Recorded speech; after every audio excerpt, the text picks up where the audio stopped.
Okay, good evening, and welcome to this regular meeting of the Helotes City Council. It's November 8th, 2018, and we're underway at 7 p.m. Our agenda tonight is going to start with our invocation, and Councilmember Massey has that honor tonight, and then we will have the pledges to the American and Texas flags. So if you would please rise for the invocation and pledges. Dear Lord, as we enter the Thanksgiving season, let us be mindful of everything we have to be thankful for, our families, our friends, our homes, and all those who work to make our community a better place. Bless our city staff, fire and police forces, volunteers, citizens, and elected officials. Tonight, this council asks for wisdom as we deliberate during our meeting. Help us to make the right decisions for our community with courtesy and consideration. In Jesus' name I pray, amen. Amen. Amen. I pledge allegiance to the flag of the United States of America and to the republic for which it stands, one nation, under God, indivisible, with liberty and justice for all. Honor the Texas flag. I pledge allegiance to thee, Texas, one state, under God, one and indivisible.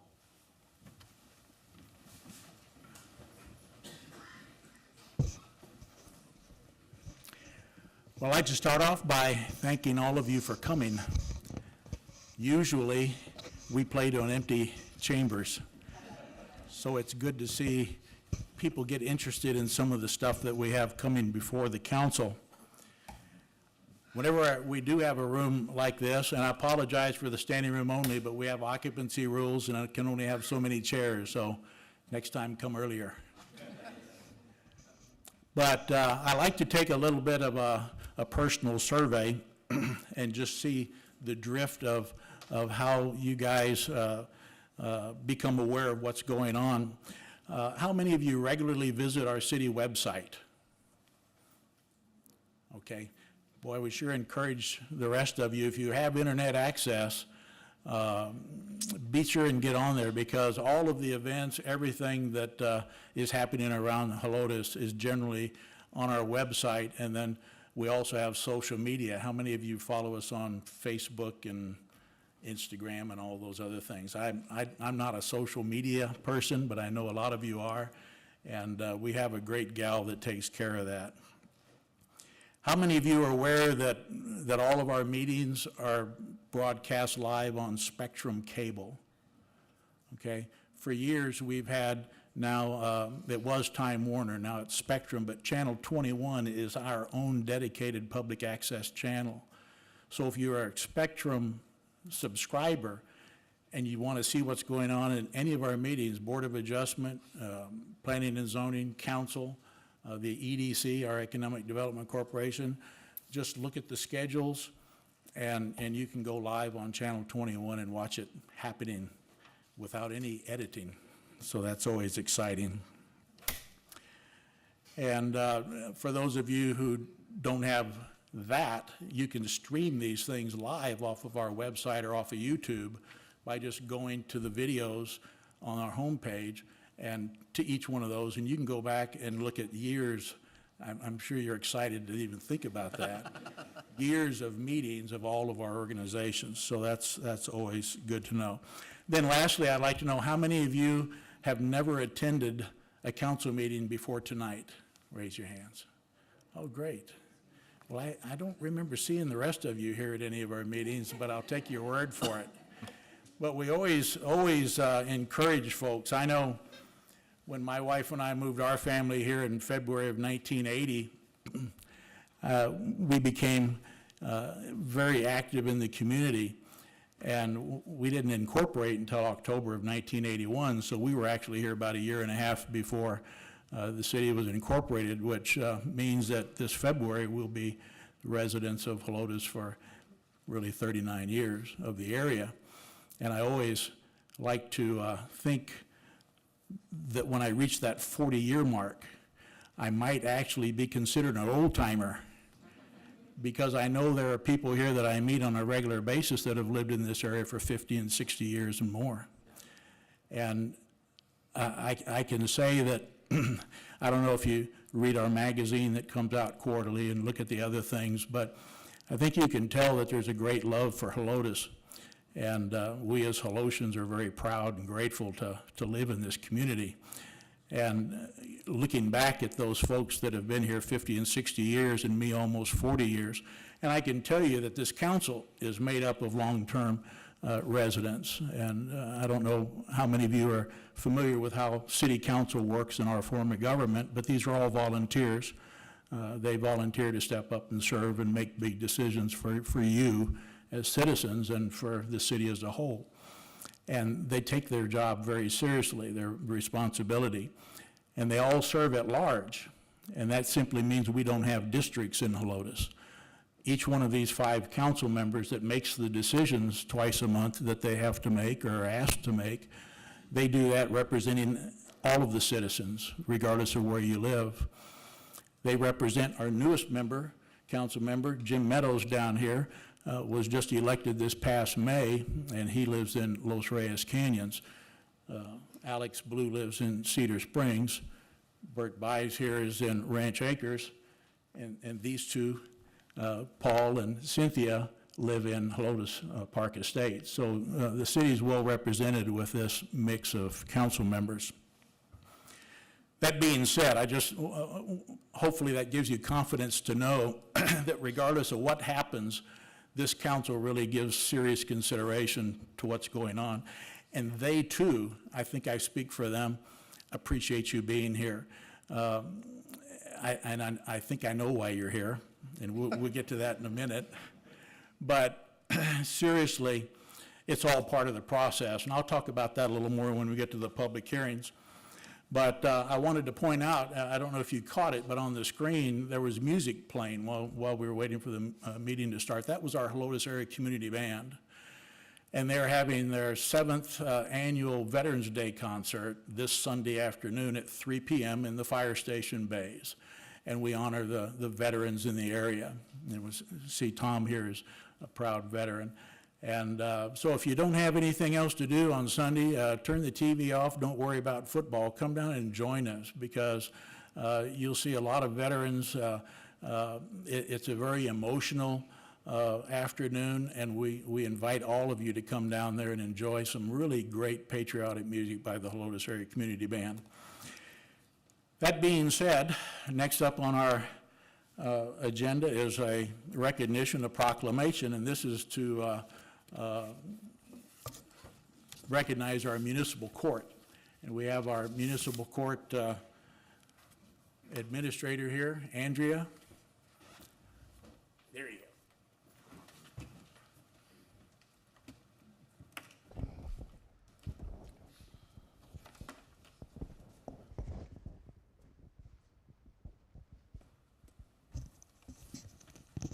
Yeah, you stand over there.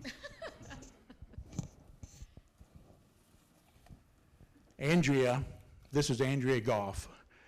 She started working with the city of Helotes October 12th, 2011, and she came in as deputy court clerk in our municipal court. Hopefully none of you have had the experience of coming to municipal court, but for those of you that have, I'd like to let you know that it's been in continuous operation for 36 years. It was one of the first departments that was formed in the city. When Andrea came, she fit right in. I used to think of her as Giggles because she giggles a lot. Not as much now because maybe she's a little more serious, but this is Frank Fontaine, by the way. Frank is our warrant officer. I don't want to leave him out for a very, very good reason. And I asked Frank about this, and he said it was okay. But a week or so ago, they went to Disney World, spent a week or so down there. And something happened to Frank while he was at Disney World, and they came back engaged. On your ring.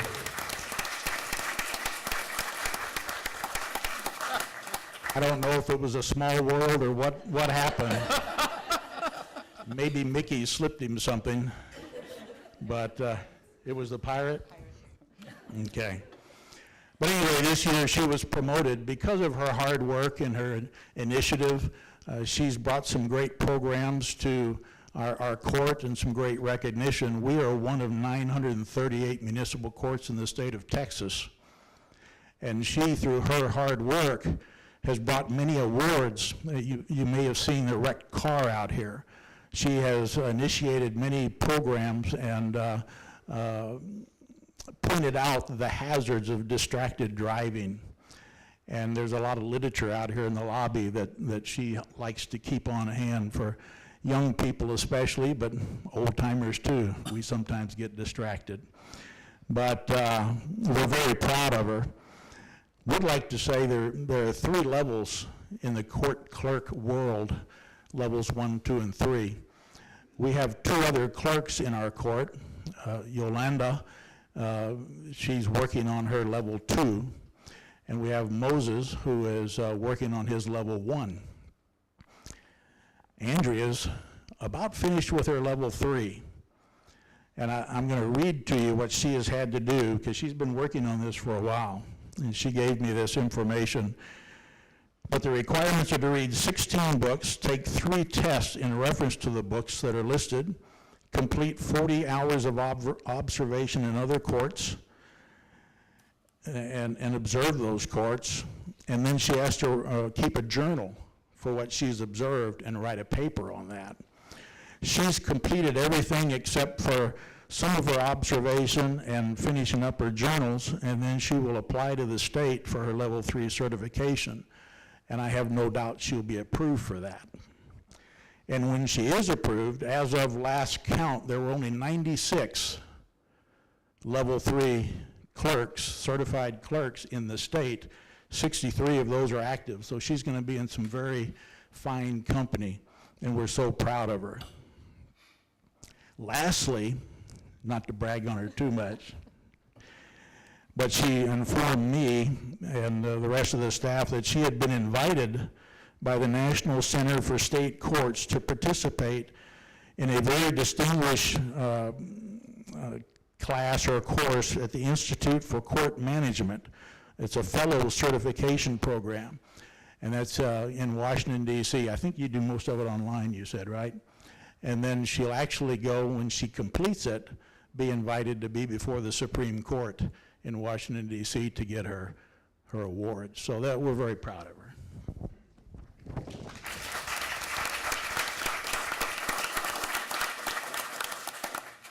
And so I will read this proclamation, and it says, Municipal Court Week, November 5th through 9th, 2018. Whereas the City of Helotes Municipal Court, one of 938 municipal courts in Texas, was established on May 27th, 1982, and serves as a local justice center for the enforcement of local ordinances and fine only state offenses that protect the peace and dignity of our community. And whereas municipal courts have more personal contact with people than all other Texas courts combined, and public impression of the entire Texas judicial system is largely dependent upon the public's experience in municipal courts. And whereas our municipal court team, Court Administrator Andrea Goff, and Deputy Court Clerks Yolanda Gutierrez and Moses Gaitan have pledged to be ever mindful of their neutrality and impartiality, rendering equal service to all, and continually strive to improve the administration of justice through participation in judicial education programs, seminars, and workshops.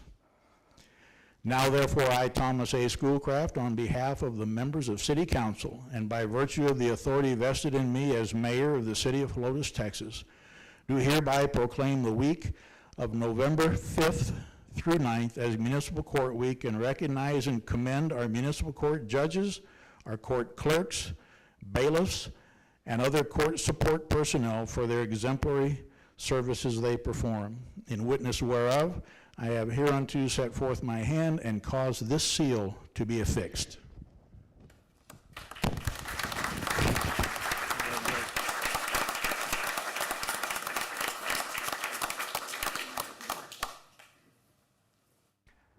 And I think it's worth mentioning that they process typically in a year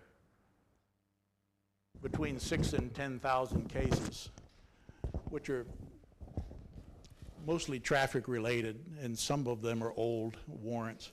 Frank, being our warrant officer and working for the court, goes out and collects fines that are overdue and picks up people that have warrants out on them. So it's a great team, and we appreciate them, and the city couldn't have a finer group of young people. There you go. Take care. Frank?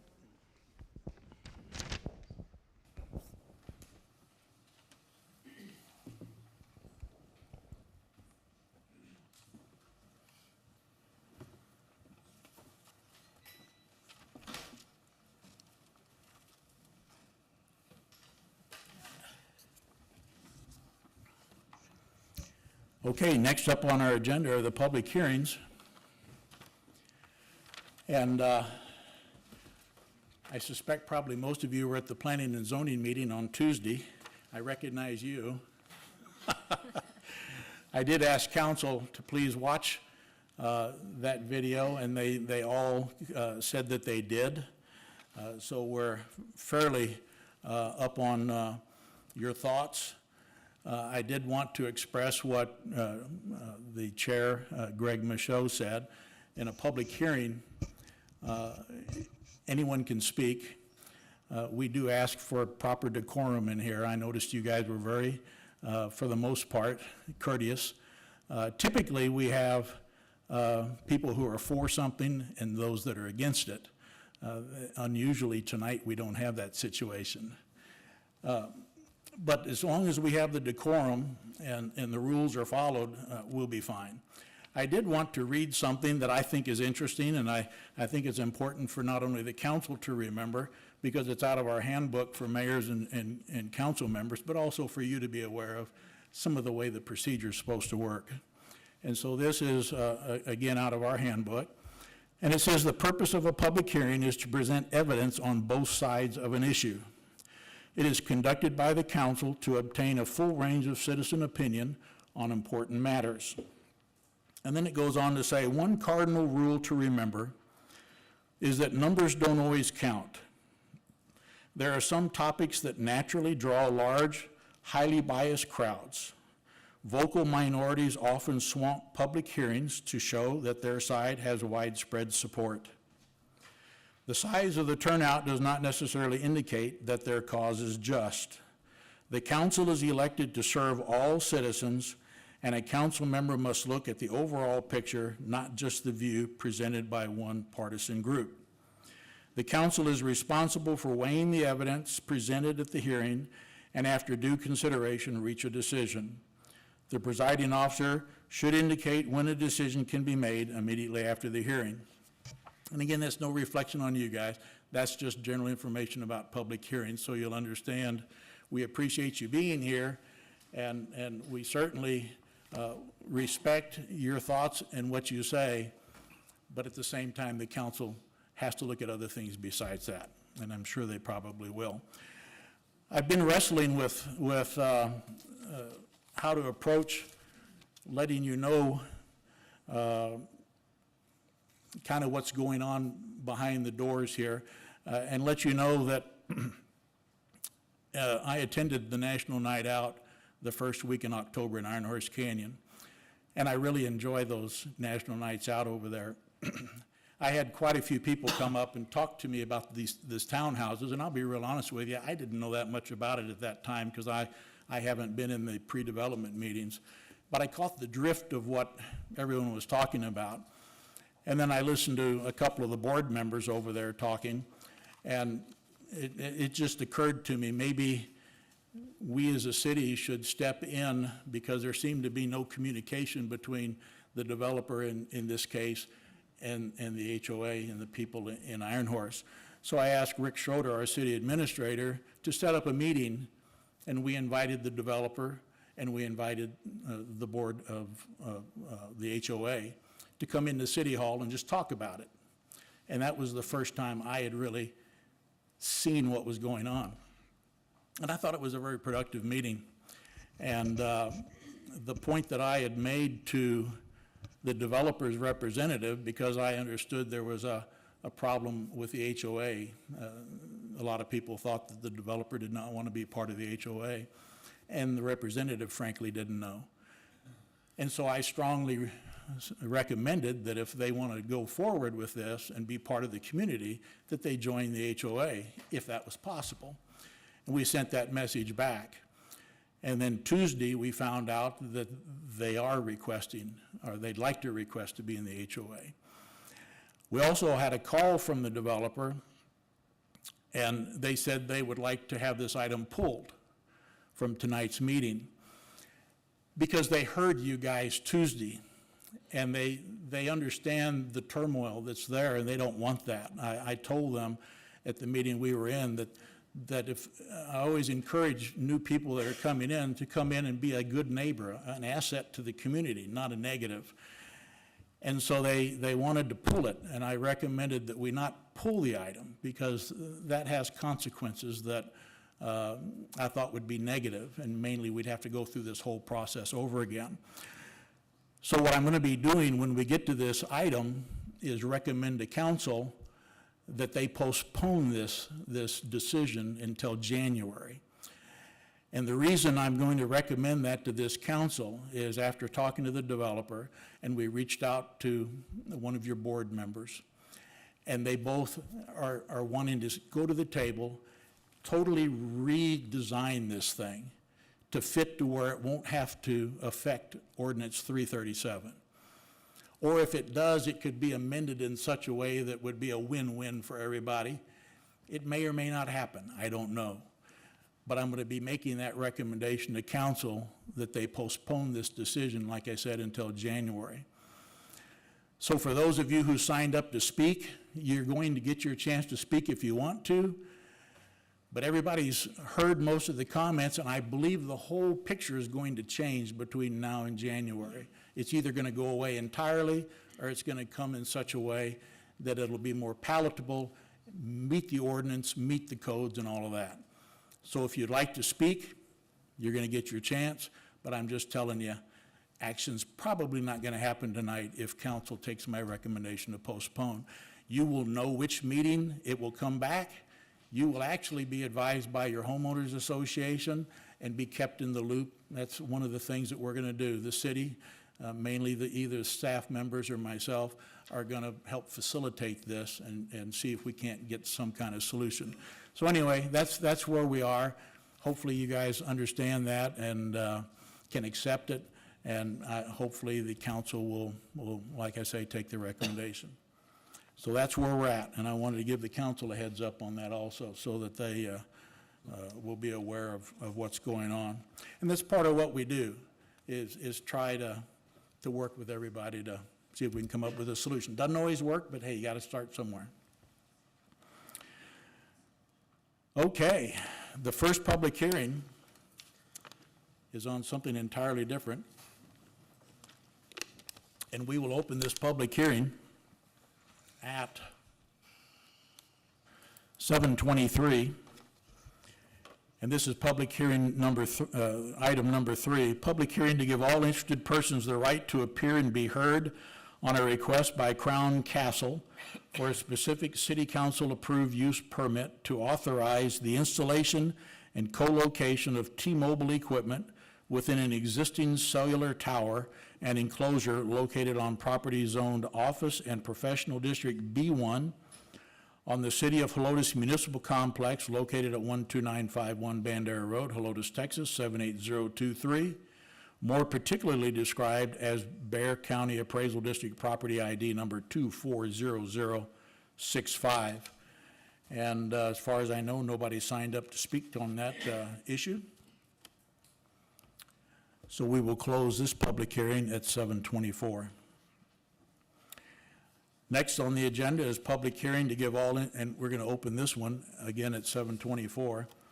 Public hearing to give all interested persons the right to appear and be heard on a request by Carrington Hadley Investments Limited to rescind ordinance number 337, regulating site vegetation and grading, removing site zoning designation townhouse single-family residential district, which is also known as R-TH, and establishing a planned unit development, or PUD, zoning designation for a townhome development for 4.844 acres of land generally located on Iron Horse Way near its intersection with Antonio Drive, Helotes, Texas, 78023, more particularly described as Bear County Appraisal District Property ID number 240904. Okay, and keep in mind the goal is to come up with a solution between the developer and the Iron Horse Canyon Board of Directors, and ultimately you guys as residents of Iron Horse Canyon, to come up with a proposed project that will not require doing anything with ordinance number 337. And I don't know how the PUD would work, but they'll look at whatever they can make work out. Keeping that in mind, I'll go ahead and go through this list of names, and the way this works, you'll have a countdown clock starting at 3 minutes. When you get up to the podium, if you still wish to speak, please state your name and address, and the time will start once you start your address, so don't worry. However long it takes you to get to the podium, it doesn't count against your time. Okay, so starting out, we have Darren Bishop. Darren?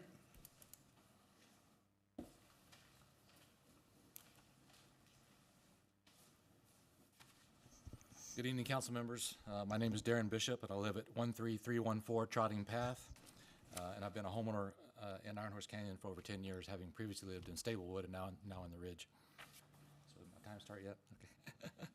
I'm going to go ahead with most of my comments as planned, because actually they very much address exactly what you said, but Okay. and I want to get it off my chest anyway. So Okay. I'll go ahead and pretty much read what I prepared. So my family was alarmed to learn that the 5-acre parcel on Iron Horse Way was zoned for townhomes. We weren't aware of that before. But then we found out that in 2016, the city council had approved a plat for 10 townhome lots with driveways on Iron Horse Way and the vegetation preserve that was hidden from view, so we still didn't really feel like that was a very good solution.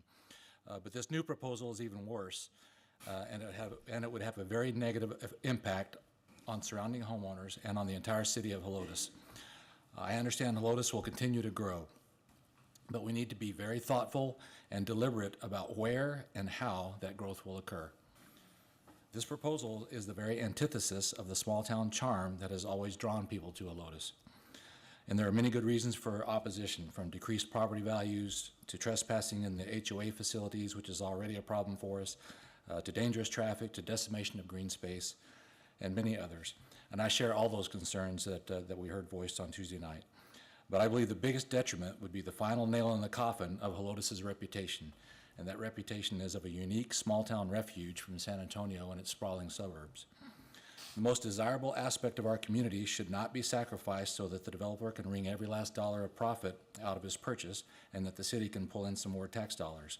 Instead, intelligent development of this parcel could benefit everyone. So I urge the City Council to reject the request to rescind Ordinance 337 and reject the request to change the zoning to the planned unit development. It was evident in Tuesday night's meeting that the developer has already worked closely with the city administration in this proposal, but it was also evident that there's been very little, practically zero, input from the citizens who will be affected. However, it's not too late to find a win-win solution, as you said. I agree. Ordinance 337 could be amended to adjust the vegetation preserve to the perimeter of the parcel instead of only on the north side. And this would allow the development on the interior of the acreage that would be largely shielded from view from both Iron Horse Way and the surrounding properties. And that also might allow a very modest increase from the current 10 townhome lots if it worked out properly. So in summary, I strongly urge you to reject the proposal and to solicit our input on what would be an acceptable townhome development in our community. And with the developer and the city and the homeowners working together, as you said, we can preserve the best qualities of Helotes that drew us all here. Thank you. Right, and I didn't mention, but in a public hearing, we can ask questions, and if false information is given by someone, we can correct that false information.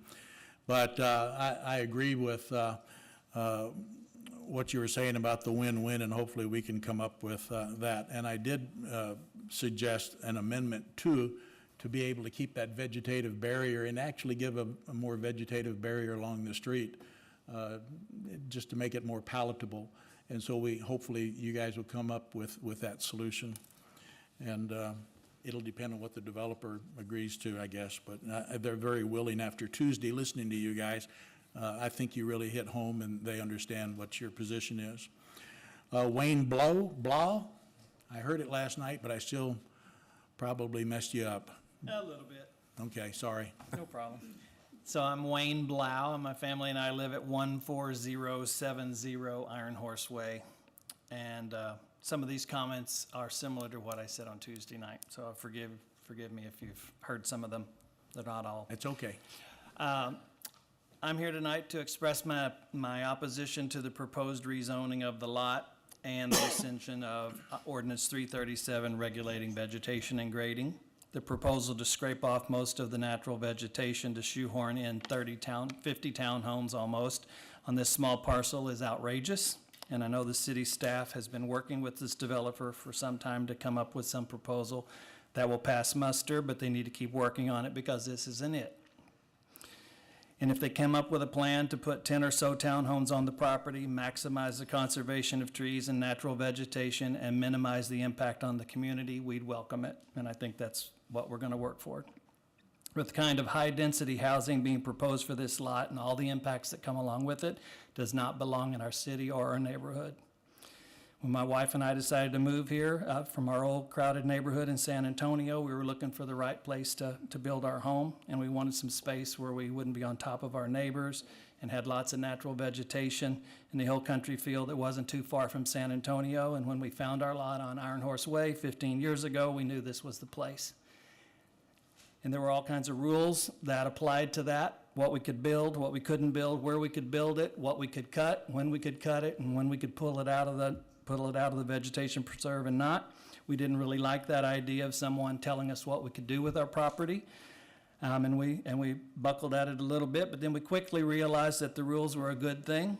They would work to our benefit because we knew them up front. They aligned with what we wanted to do with the property, and we would attract future neighbors that wanted the same kind of thing. So we bought the lot, rules and all, built our house, and have loved living here in Helotes ever since. The point of this story is that when we bought the lot, we knew the rules. We knew the rules would apply. We bought the lot knowing they would apply, and we live by those rules, and the owners of this lot need to do the same thing. I respectfully ask you all to genuinely consider the overwhelming and heartfelt input you received on Tuesday and tonight from the citizens you were elected to represent. And I'll mention there are no citizens here speaking for, so to this, anyway, whatever. And as well as the unanimous recommendation from the city's Planning and Zoning Commission to deny the request by the property owners when you consider them later this evening. And I thank you for the opportunity to speak. Thank you, we appreciate it. Next up, Lorraine Castillo.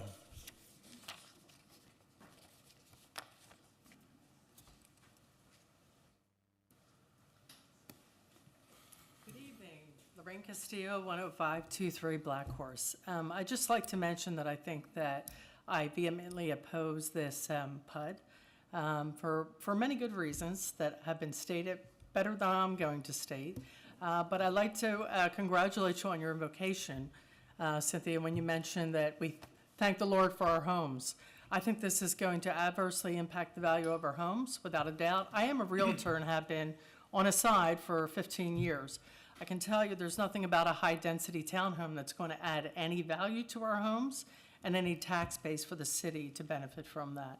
So I think that it's a great idea that the developer realizes that, is willing to come back and work together with the community for something. Again, I knew the townhomes were there, but the number of townhomes and the design is one thing, and I get it. Developer is always trying to squeeze out, the most values that they can.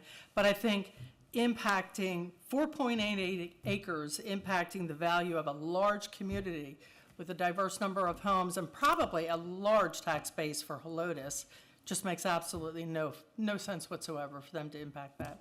So thank you for your time. Thank you. David Cato. Welcome, David.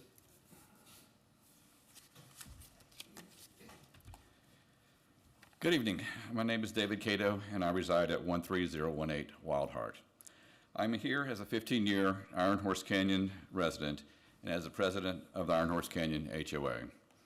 As with most of the residents speaking tonight, I, as well as the HOA board, oppose rescinding Ordinance 337 and oppose zoning the property near Iron Horse Canyon as a PUD. My main objective in speaking tonight is to clarify a few issues that came up at Tuesday night's P&Z meeting.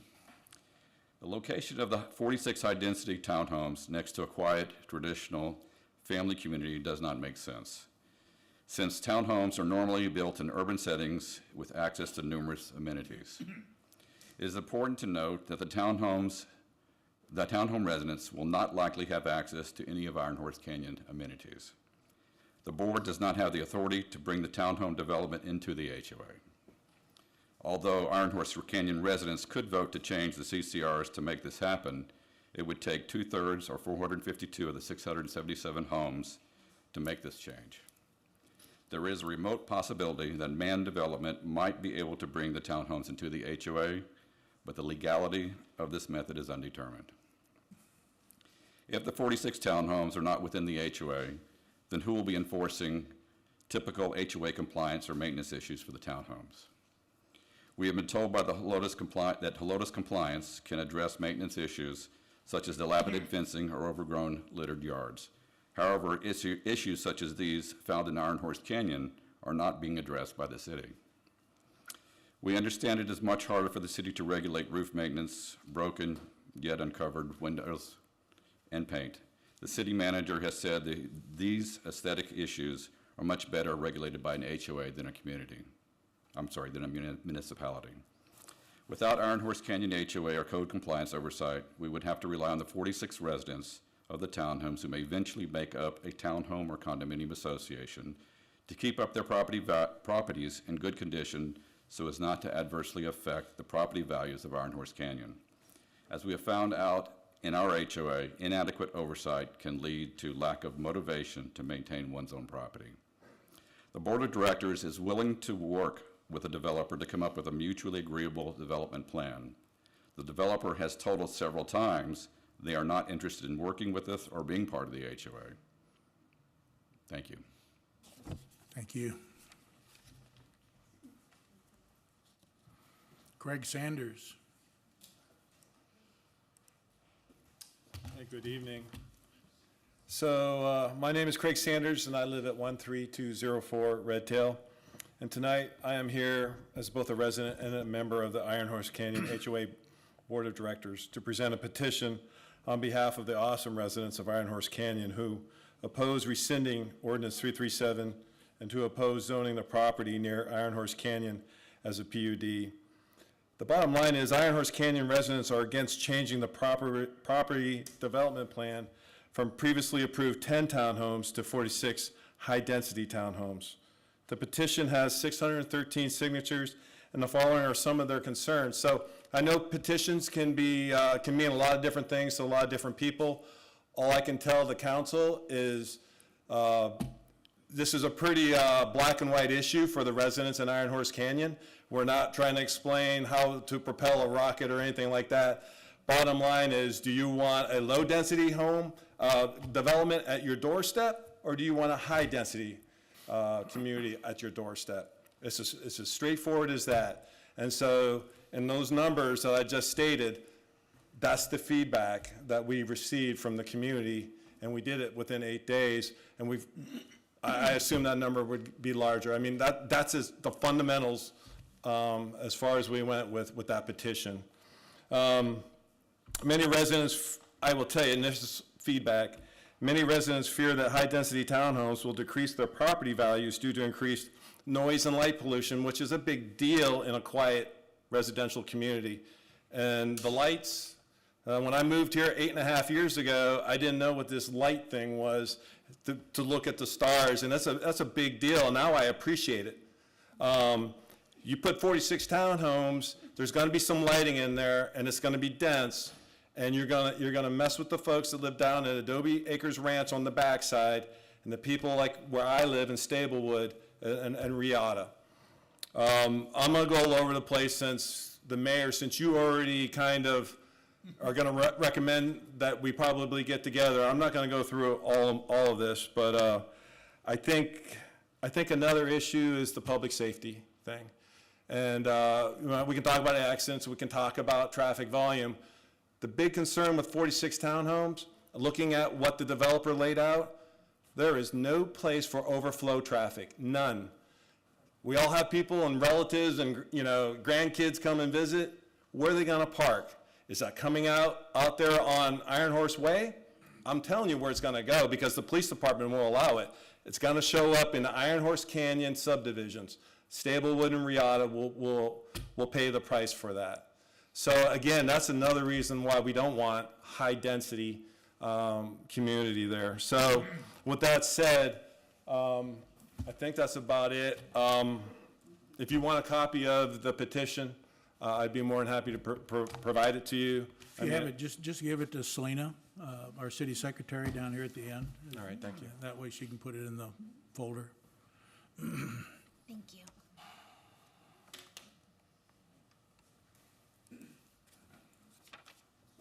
Appreciate it, Craig. Phil Crumpton? Take your time. Thank you. I see you got closer to the podium tonight. Closer to the podium. Phil Crompton, 13407 Bitterroot, and I'm eliminating a lot of the comments that I made earlier on last Tuesday, because they'll be repeated or have been repeated by others, and just remember that those are also, I'm in agreement with those. And I've crunched it down to one idea, and it's a big picture idea. And leading into it, I'd just like to mention that a few weeks back, I was in a restaurant in Helotes, and as I was about to pay my check, the lady behind the counter said, "Well, Mr. Schoolcraft, it's so good to see you in tonight."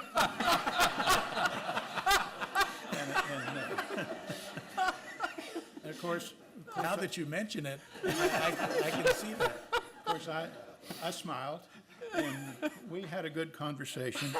And I think she told me about her approaching cataract surgery and things like that. Finally, I took the opportunity. I said, "Well, I'm embarrassed about this, but I've forgotten my billfold. Could you just put that on my check?" She said, "Of course, that's no problem." And I started to walk away, and she said, "Mr. Schoolcraft." And I said, "Uh-oh." And I turned back to her, and she said, "I hope you don't take this the wrong way, but you need to get back to the gym."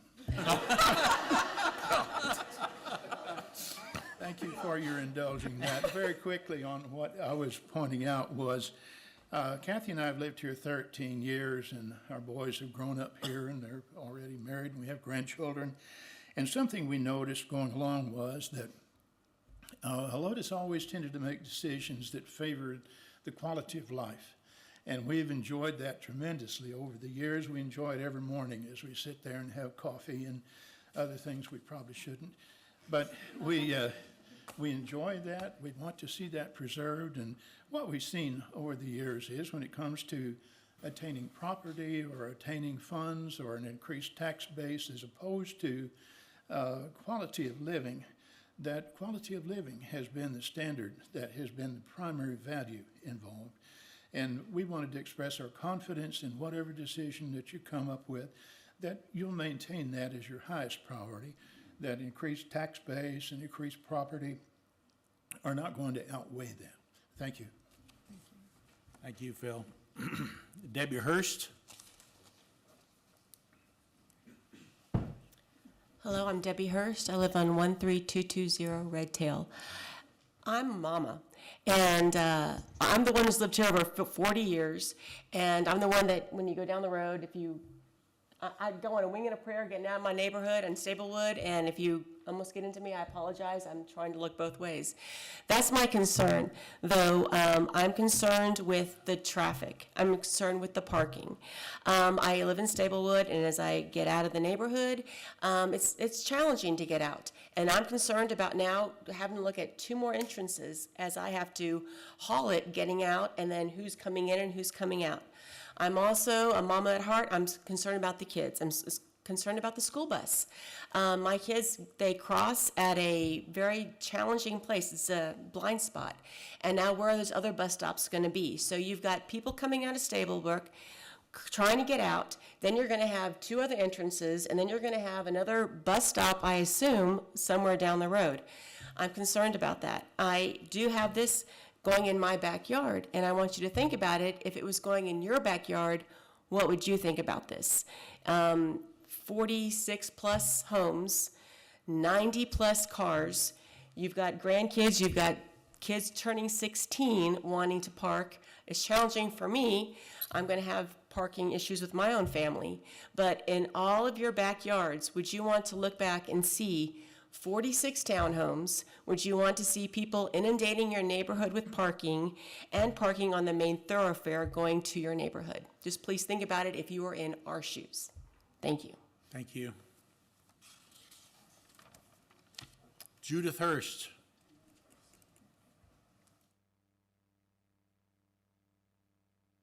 Judith, how you doing?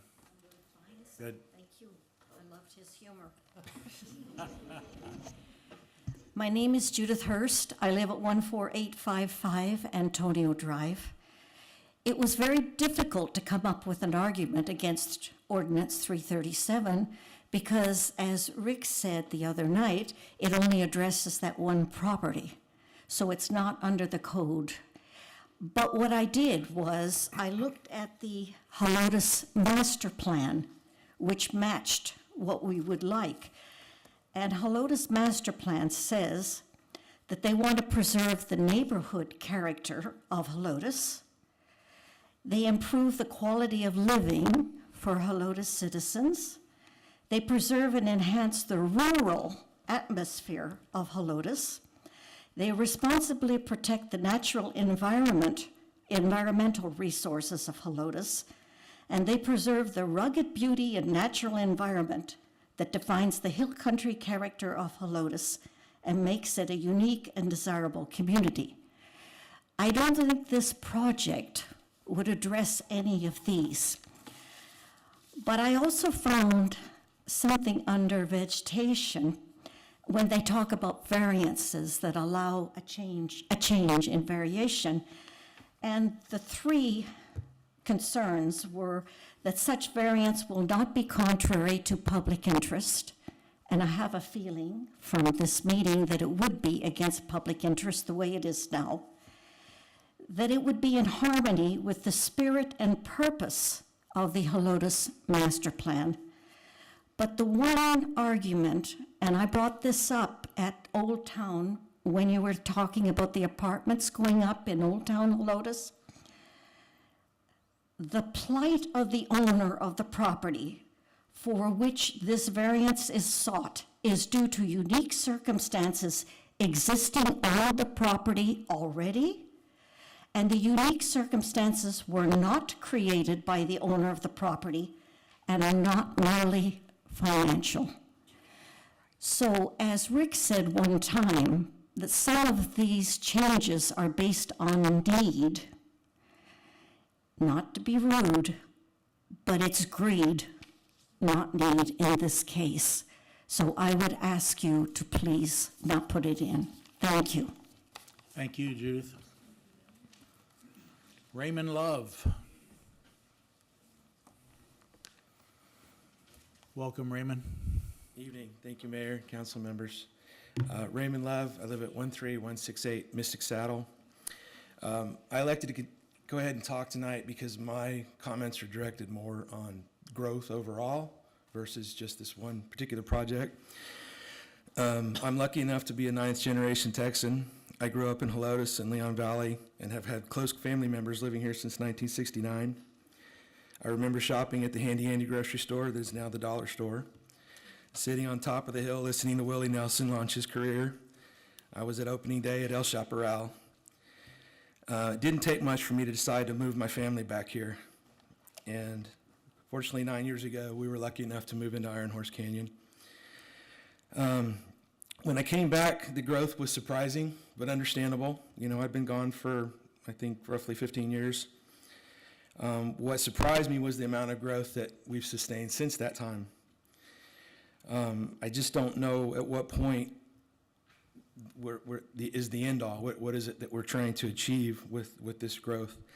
I don't think anybody could have predicted that it would take 30 minutes to get to O'Connor High School to pick up your kids and get home again, or 20 minutes to get across 1604, or the wagon train of 20-plus cars down Scenic Loop at 6:45 in the morning. I think that the traffic, the safety features, I think that a lot of this growth is we've suffered from it per se, I guess is what I'm looking at. I've been told on different people that we're struggling to keep up with fire and police and support what we have currently.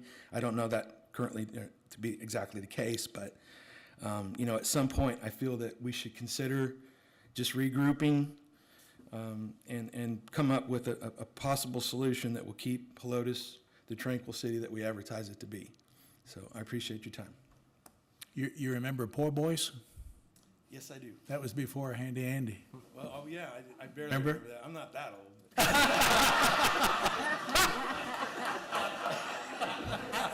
I don't know all these references here. Hey, but I tell you, remembering the old days, we'll never get them back. I remember when we incorporated in October of 1981, we had a population of about 2,100, and we were 2.8 square miles in the original incorporation. The only two subdivisions that were in the city were Ranch Acres, including Antonio and Marion Hollow, and Park Estates. Later, Beverly Hills came in, even though they've been around a long time. We're now just shy of or right at 7 square miles. People talk about growth. I don't like it any more than you guys, and ever since we've lived here, there are several times I've been on that side of the podium with a bunch of people that I've known talking about things much like this. The thing that distresses me most is in 2010, we were a population of 7,341. The census is predicting that by the time we have the census for 2020, we're going to be over 10,000 people. I don't like the growth any more than anybody else. We love Helotes. We love our unique, we fight hard for our unique personality. There are 27 suburban cities in Bexar County. Each of us fights very hard for our uniqueness, and we'll always do that. But what do? People want to come here. Look at the people from other states. So we've just got to look at it. You guys from Iron Horse Canyon, Cedar Springs, Los Reyes, there's always been some controversy every time one of those subdivisions has come into the city and wanted to start development, but you were accepted. And so that's the way you have to look at it, especially with people wanting to leave other states and come to Texas. What are we going to do? But the thing that distresses me most is I keep thinking about it, we're going to go from a 4-figure city, which is a city less than 10,000, to a 5-figure city. And to me, that's going to be a milestone for us, because there are more 4-figure cities in Texas than any other number. And I'm just going to hate to leave that 4 figures behind, but I think it's inevitable. I don't know that it'll happen by 2020, but that's what they're projecting. But anyway, I appreciate your comments. Next up, Clara Morgan. Clara?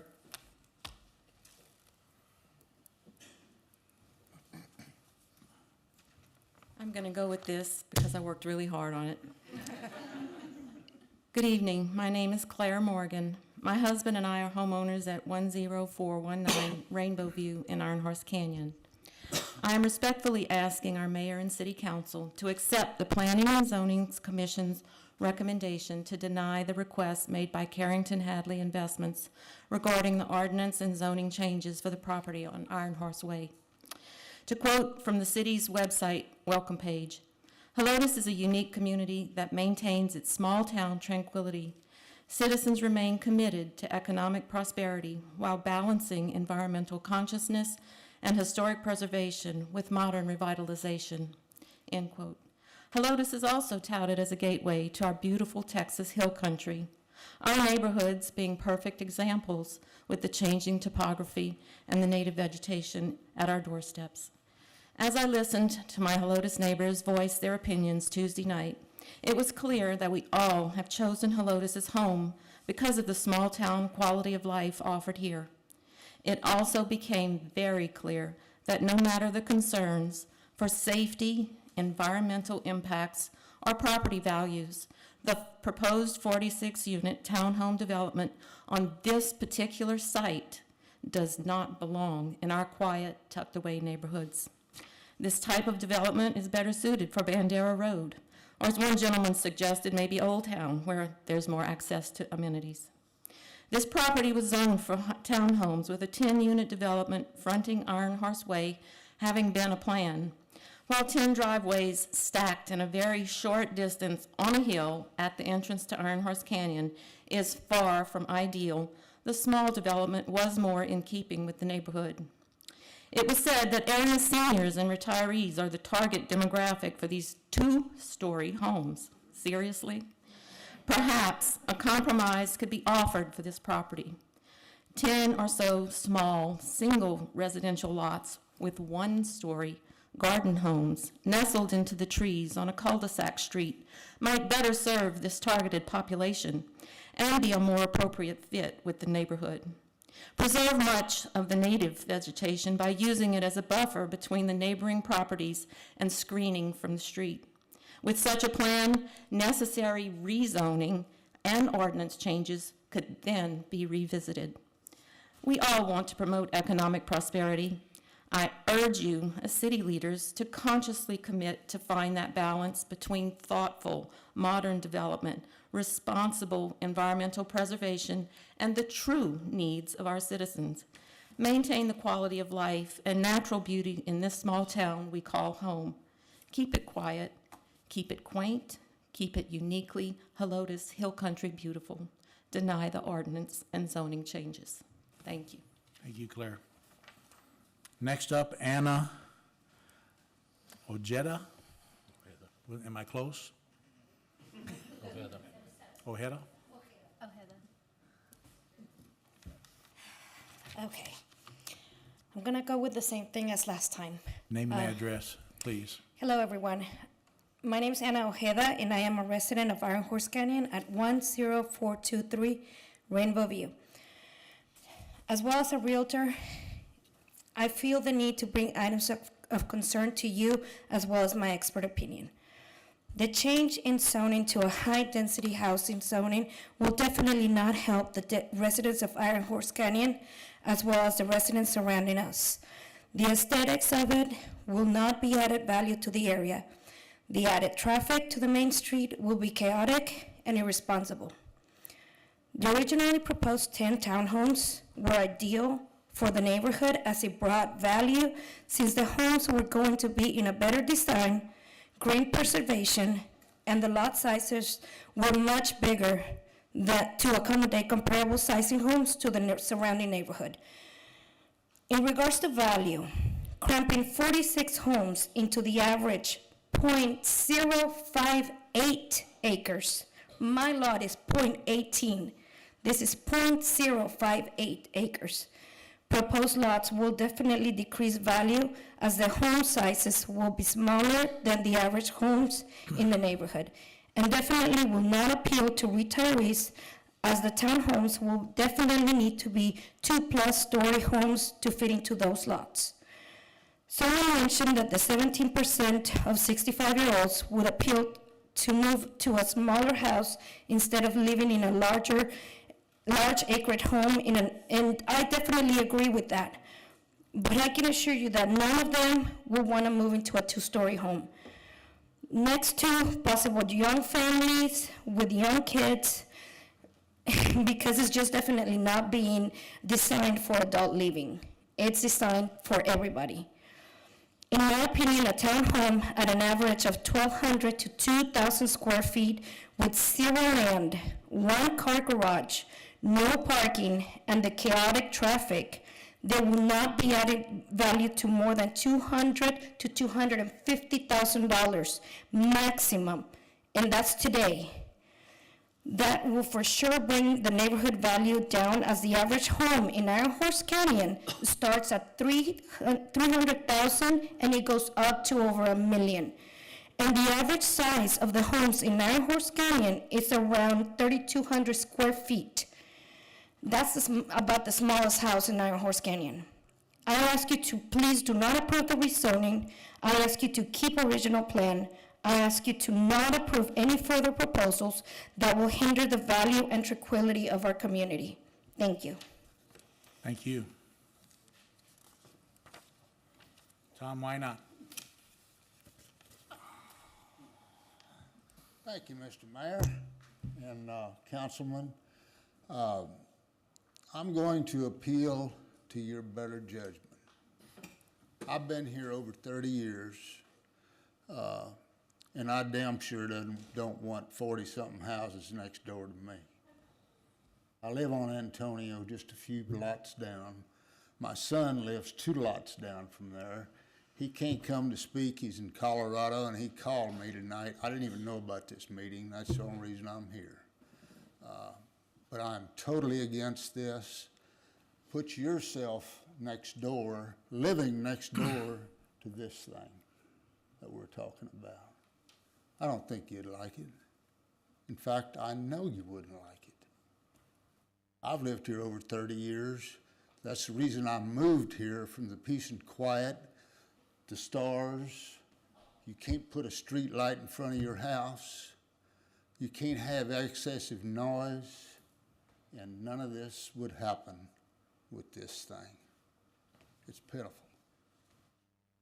That's my personal opinion. It's pitiful.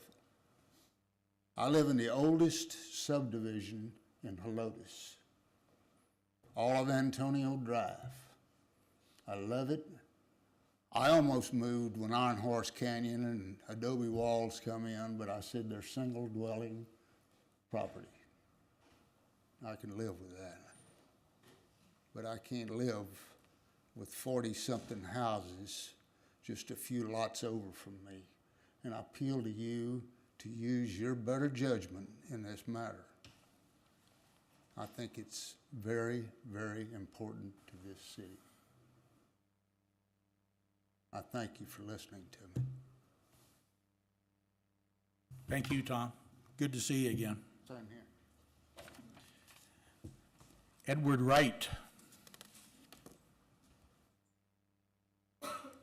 Edward Wright.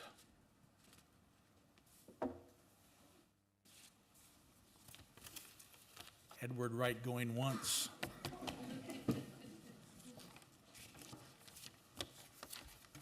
Anybody know Edward? Okay.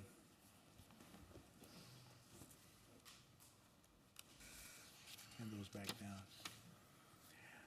I meant to and neglected to introduce a couple of our staff to you guys since you're here. We have Selena Perez down here at the end. Selena is our city secretary, the gal that does a lot of important stuff around here. City secretaries have a tremendous responsibility, but she came to us, started last August 7th, and came from the McAllen area in Palmhurst, where she was a city secretary down there. So we appreciate Selena being here. And then over against the wall, we have Susan Darst. And Susan used to be our secretary in the fire department. And last year, we adjusted some things, and she's now the assistant to our city administrator, Rick Schroeder, that you guys saw Tuesday night. And Rick is our city administrator, not a city manager. In our city, he's the city administrator. There's a little bit of difference. But Rick does an excellent job. He used to be our economic development specialist back when I first came on as mayor. And in 2008, I recommended to council that we move him to city administrator, and he's done an outstanding job ever since. So we're lucky to have these 3 folks on our administrative staff. And anytime you guys have questions, feel free to call me or any of them, and we'll help you however we can. And a lot of you have done that in the past, and we appreciate it. I also like to tell you I admire you for being here. Like I said, I've been on that side of the podium. We've had a lot of turmoil through the years, and this issue made me think back.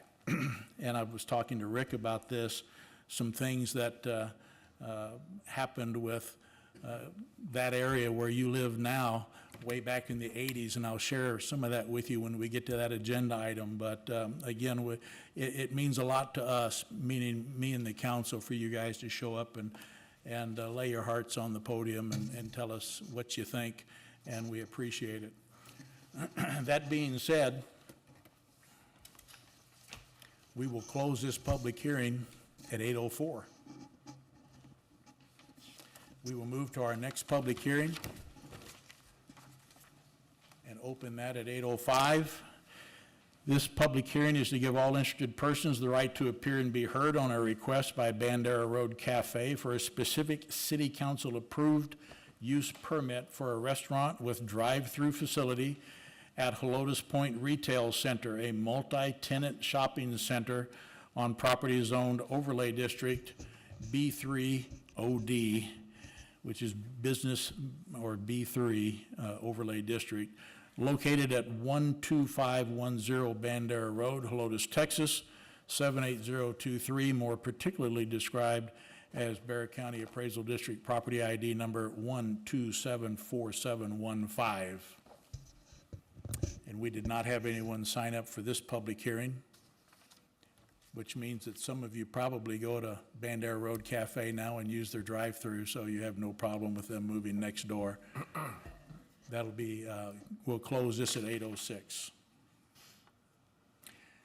Okay, next up, we have citizens to be heard, which is another opportunity for citizens to speak on things that don't involve the public hearings. We had no one sign up to speak on our citizens to be heard section, so we will go on to our consent agenda. For those of you that are not familiar with consent agendas in our form of meeting, a consent agenda is used just to expedite the meeting. It's a number of items typically lumped together and considered routine city business by me and the staff. And so tonight we have items 7 through 11 on our agenda. The intent is to get one motion and 1 second from the council to approve all of the items with one motion. However, a council member, if they have a question, can ask it. If we can answer it quickly, we will. Otherwise, we'll ask that that item be pulled from the consent agenda and dropped down to the regular agenda as an individual item to be discussed in full at that point.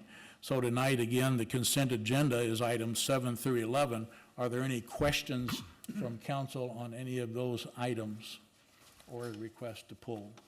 Bert? Yes, sir. I just have a quick question. I'm sorry, Rick, I should have called you earlier on this.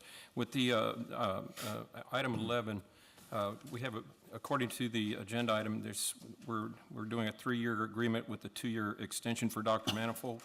Is that correct? I thought we were doing that annually. Is this something new? No, the agreement that's in your packet, it originally was a 3-year agreement, and then it has 2 extensions that are possible.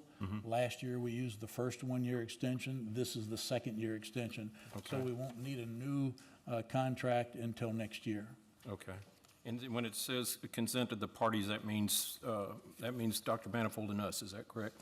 The council? It's the UTSA Health Science Center, and he works for them. Yeah, okay. That's good enough. That's all I have. Okay. Any other questions? Any requests to pull an item? Okay, then I would look for a motion to approve consent agenda items 7 through 11. A motion and a second, please. Mr. Mayor, I move that we approve consent agenda items 7 through 11. We have a motion from Meadows. Do we have a second? I'll second that. Second from Massey. No discussion being required. We'll call the question. All in favor, say aye. Aye. Opposed, say no. Motion carries. Consent agenda items 7 through 11 are approved. That moves us to item number 12 on the agenda. And this is discussion of an action on a request by Crown Castle for a specific city council approved use permit to authorize the installation and co-location of T-Mobile equipment within existing cellular tower and enclosure located on the municipal complex grounds. If I can have a motion and a second to discuss and take action. Mayor, I make a motion to discuss and take action on 12. We have a motion from Byes. Do we have a second? I'll second that. Second from Blue. So Bert, it's your motion, so you're first up on discussion. Well, I'm all for it, but I just had a couple of questions. It just looks like to me that They're just adding some more hardware down in the area down below the antenna that is out there right now. Is that correct? Yes. Okay. And my second question was, is the tower full now? Is there anything else that can be added to it? Last we heard, it's pretty well maxed out. It's maxed out. That's why we're going to go on and put it on the agenda to possibly build another one, or we're... That's coming. that's coming. Rick can address the details of that. Well, but- it's not on the agenda. No. That's only two questions. But to answer your question, there will be something coming up in the future for that second cell tower. Okay. Yes. Yes, okay. Thank you. That's all I had. Okay, Alex, you're up. I'm completely in favor as well, and I don't have any additional questions. We heard all the information at the planning and zoning too. Thank you. Jim? I'm in favor. I have no questions. Cynthia? I have no question. Paul? I'm for it. No questions. Okay, that's pretty clear. No further discussion should be necessary, so we will call the question. All in favor of approving item 12, say aye. Aye. Opposed, say no. Motion carries. Okay, next up, item 13, discussion of an action on a request by Carrington Hadley Investments Limited to rescind ordinance number 337 and establishing a planned unit development zoning designation located on Iron Horse Way near its intersection with Antonio Drive. Again, what I'm going to ask for here is a motion and a second on the item as written, and then ask for a motion to amend that, to postpone that item until either I would recommend the second meeting in January, and I failed to look that date up. We'll need that date if they choose to do that postponement. So you've heard my explanation. The developer, after Tuesday night's planning and zoning meeting, sees the value in approaching or meeting with the Iron Horse Canyon HOA board to start out, and the city will help facilitate if necessary. And they've asked for some time to make that happen, and the Iron Horse Canyon board members seem to be amenable to that. So to me, a postponement would make a whole lot of sense. So if we can have a motion and a second to discuss and take action as written, as we would need to do to follow the agenda, then we will take up the motion to postpone if you guys are agreeable with that. Mr. Mayor, I move that we discuss and take action on item number 13 as written. So we have a motion from Massey. Do we have a second? Second. Paul beat you. So we have a motion from Massey, a second from Fredericks. Mr. And- Mayor, I'd like to say a few words before, about this. Okay. Since I made the motion. I don't understand why we cannot vote on this to rescind it and vote to not do the PUD. What would prevent us from doing that and prevent the developer from continuing discussions on something different? Absolutely nothing. It's your prerogative. I did not say you can't take action. I was merely recommending if you guys agreed to allow a postponement on that. Otherwise, I don't see the reason to not vote on it if they can still get together and start all over again and do something new. it would be your option. Well, that's how I feel. I would like to hear how the other council people feel. Okay?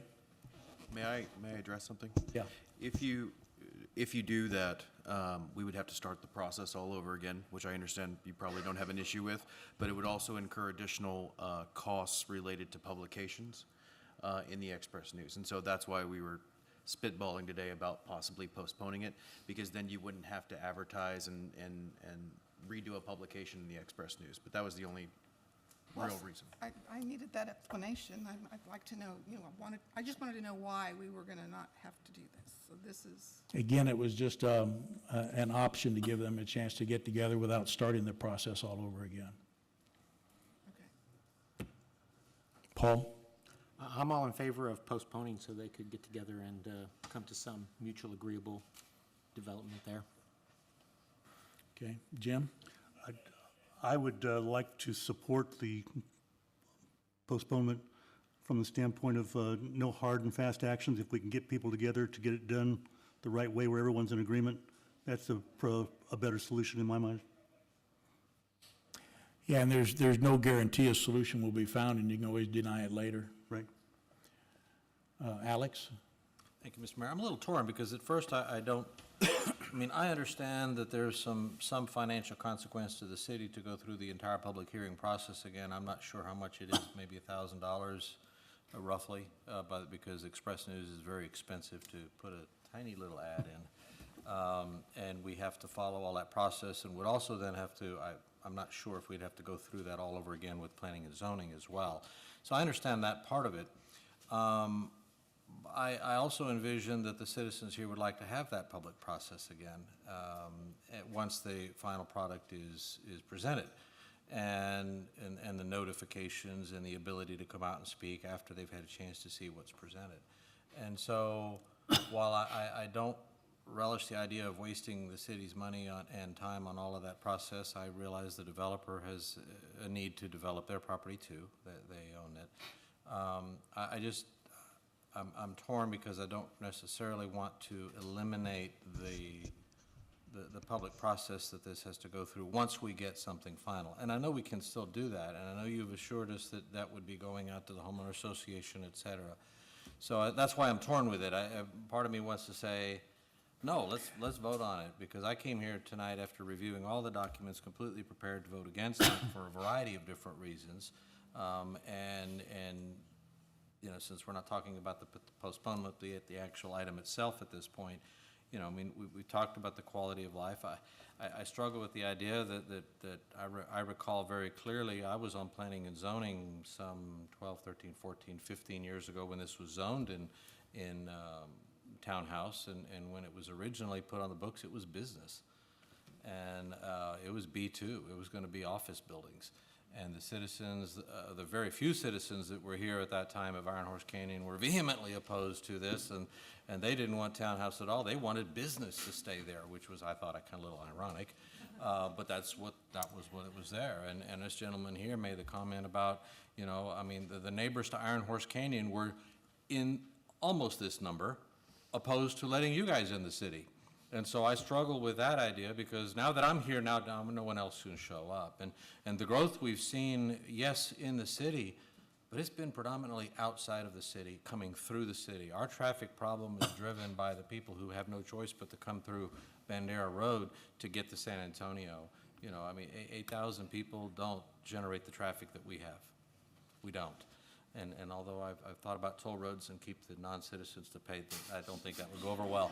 But, you know, and I've lived in this part of Bexar County since 1977 and Helotes proper since 2000, and I've seen all that change too. But I still, I don't know, I'm still struggling with it. I'm not sure how I'll vote. I'll make up my mind when you call for one. But I don't like the idea of not allowing that end result to come back before the public. Not just before this body, even though I know many of them will be very carefully watching. So those are my comments. Okay, just the way I am picturing this happening, and it's up to you guys what you want to do, but citizens to be heard is always an option. And everyone will know when it comes back if you guys decide to postpone it. But since the Homeowners Association Board seemed agreeable to this, and the developer had also seemed agreeable, it seemed reasonable to give them an opportunity to sit down at the table and come up with something that wouldn't affect the ordinance 337 and go from there. And then it'll still come back to you in January. Those are my thoughts on that. Bert, anything from you? Yes. Could I ask, is this the developer? Can I ask the developer a question? Is it proper? You're here. Yes.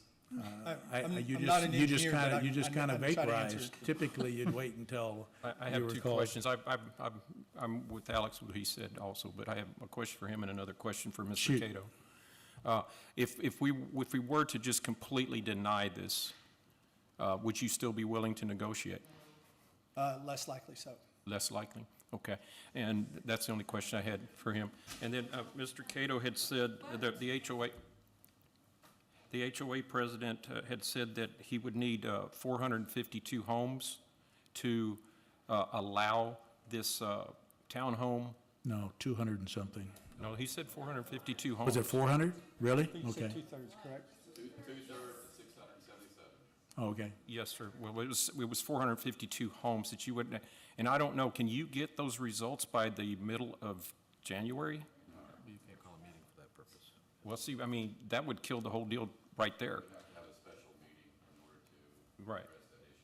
So, to me, we can negotiate all we want, but part of this deal is getting the townhomes into the HOA, and then we won't know that by January.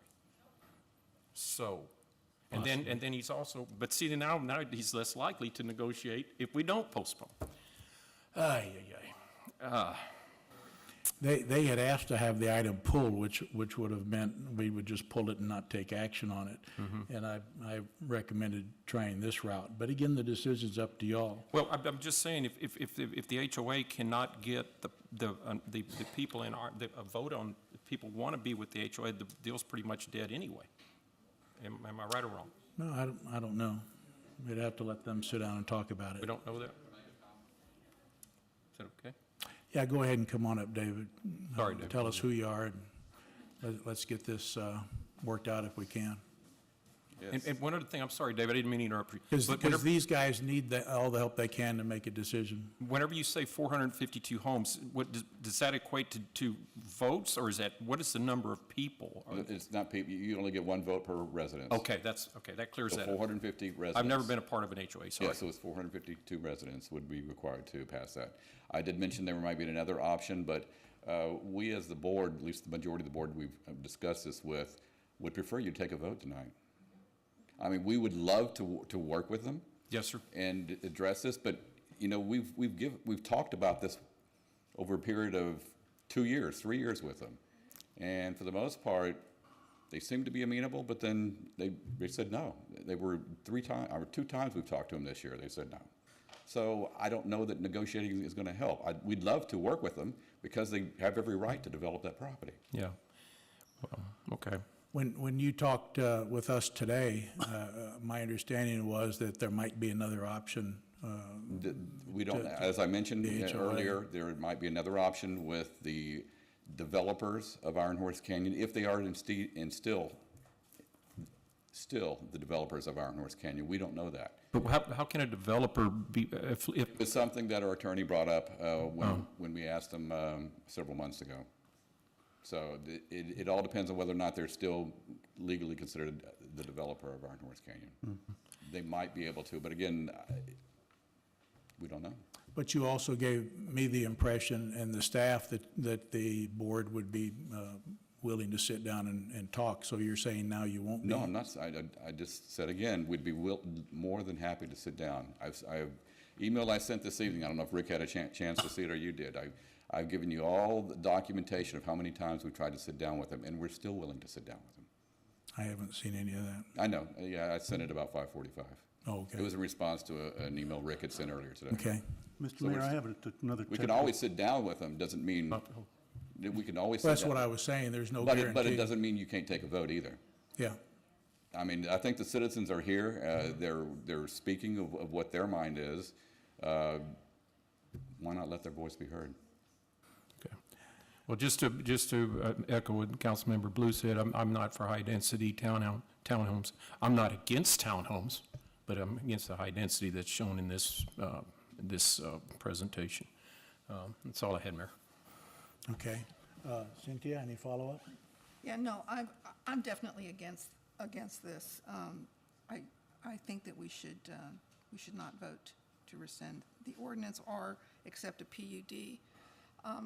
I just wanted to kind of clarify a little bit about a few years ago when we had the 10 lots for the townhomes that were proposed, and we really worked with them to try to have a small amount. And again, it really was, I remember someone mentioned, well, you don't have two-story homes for, retirees. They really don't want to. And I remember thinking, well, again, it was trying to appease the developer who says, well, we really need to have, 2 stories and have, that kind of thing, and they can live on the first story, whatever.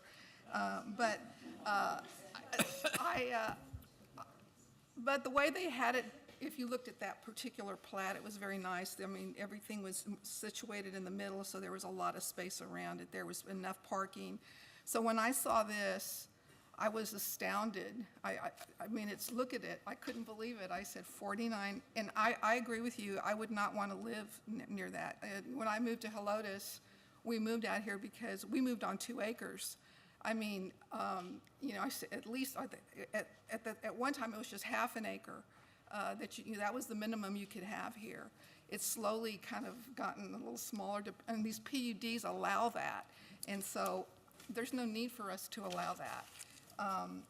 And again, rescinding or voting against doing this is not going to prevent the developer from working with you guys to get what you guys really want there, what we need there. And again, if they're not willing to negotiate, well, you know, I'm sorry about that. But we're here to represent the citizens of, and I think they've spoken loud and clear. Paul? So if we vote to postpone, what does that do for ordinance 337? It'll stay as it is currently? Sure, yeah. Even if we postpone? Until. It'll still be in effect? Ordinance 337 will still be in All effect? you'd be doing is postponing taking action on this until January, giving them a chance to have a little sit-down. And we would not have a public hearing? We wouldn't need to have a public hearing? We've had the public hearings, everyone would know about it because it's being postponed tonight, and they'd also have a chance to come back as citizens to be heard. Thank you. Okay. Jim, anything? I just had a technical question, and perhaps the president of the HOA. Do we know for certain that this small parcel is not in the HOA? Is that a legal position? Correct. Come to that conclusion. Okay, that's. We don't have anything in writing, but Well, that's what I that's just wanted evident from their to attorney. point out. That's not typical, but I just, if that's the case, it's the case, so. Yeah, it's odd. I think you even agreed. The master plan for Iron Horse Canyon, but Richard Masling, Main Development, for whatever reason, they chose not to annex that property into the HOA. But, okay, it was just a technical question. It's not a position. I just, it's not a common situation where a parcel of that size would be excluded. Okay. That's my only other Okay. question. Alex, any follow-up? Yeah, I don't have an official answer to that, but remember that property was, that entire property was developed and set out under the auspices of San Antonio before it became our jurisdiction.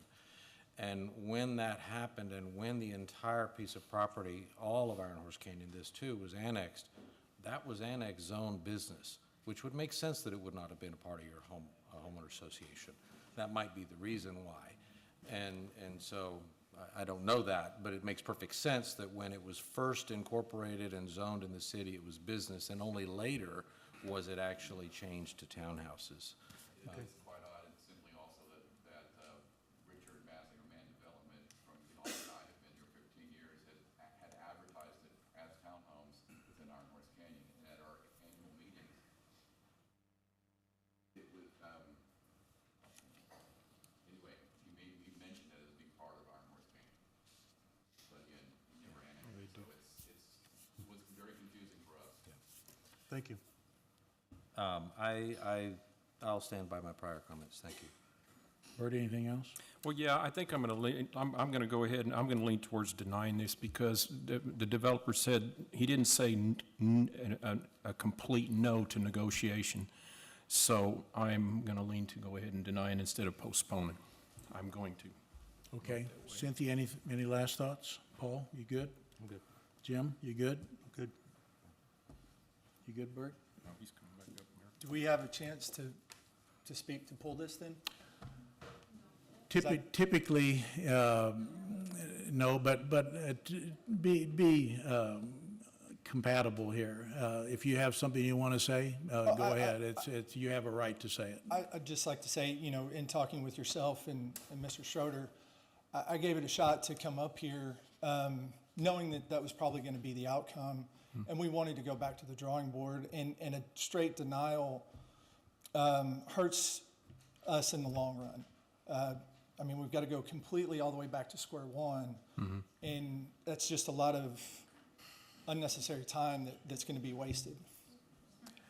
And I will tell you that pulling the item would have accomplished the same thing. You would still have to go back to square one. That's why I propose Right, I'm not talking about. postpone it. Yeah, I'm not talking about just in here, but engineering-wise and all of that, so. We'd like to. You had told us that you weren't that far along on your engineering. Well, I mean, with the, it'll take. Could y'all please hold it down? Give him some courtesy, okay? He didn't speak while you guys were speaking. Go ahead. You know, we would like to work in the plan that we have now and try to come up with a solution there rather than, you know, coming back to square one with the entire property of re-engineering that. That's, I mean. I can tell you that's probably not going to happen.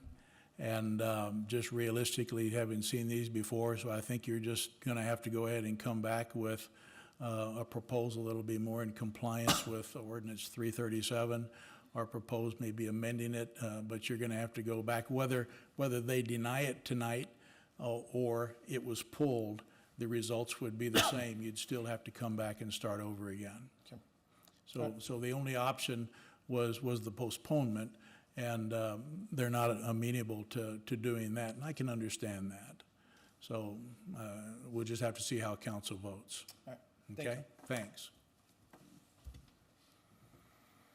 Okay, there being no further discussion and no motion to postpone, then we will call the question.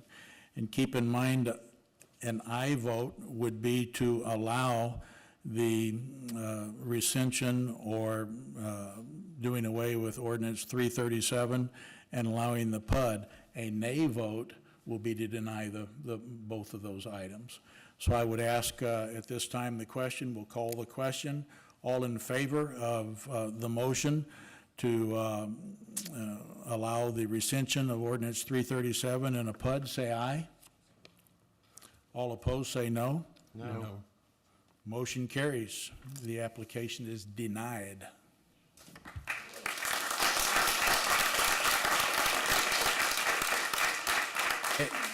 It's all part of the process. As I said, a request was made to the city. We did this just like everything else. You guys showed up and you did a good job. I can understand their frustration, but hey, it happens. So again, thank you for coming. I noticed at the planning and zoning, everyone vacated the room right after the item. We do have more business, so you're welcome to stay because it's always exciting. But I would like to remind you, keep up with what's going on like you did here. And it's important to us to always know what you guys think. So don't think you have to wait for a public hearing. Call City Hall, give me a call, whatever it takes. If you hear something that bothers you, let us know, because we work very hard to be transparent and help people. And just want to thank you again for showing up. Okay. That being said, if you're going to leave, go ahead and leave now. Can we have a recess, please? We're gonna take a 5-minute recess if there's no objection.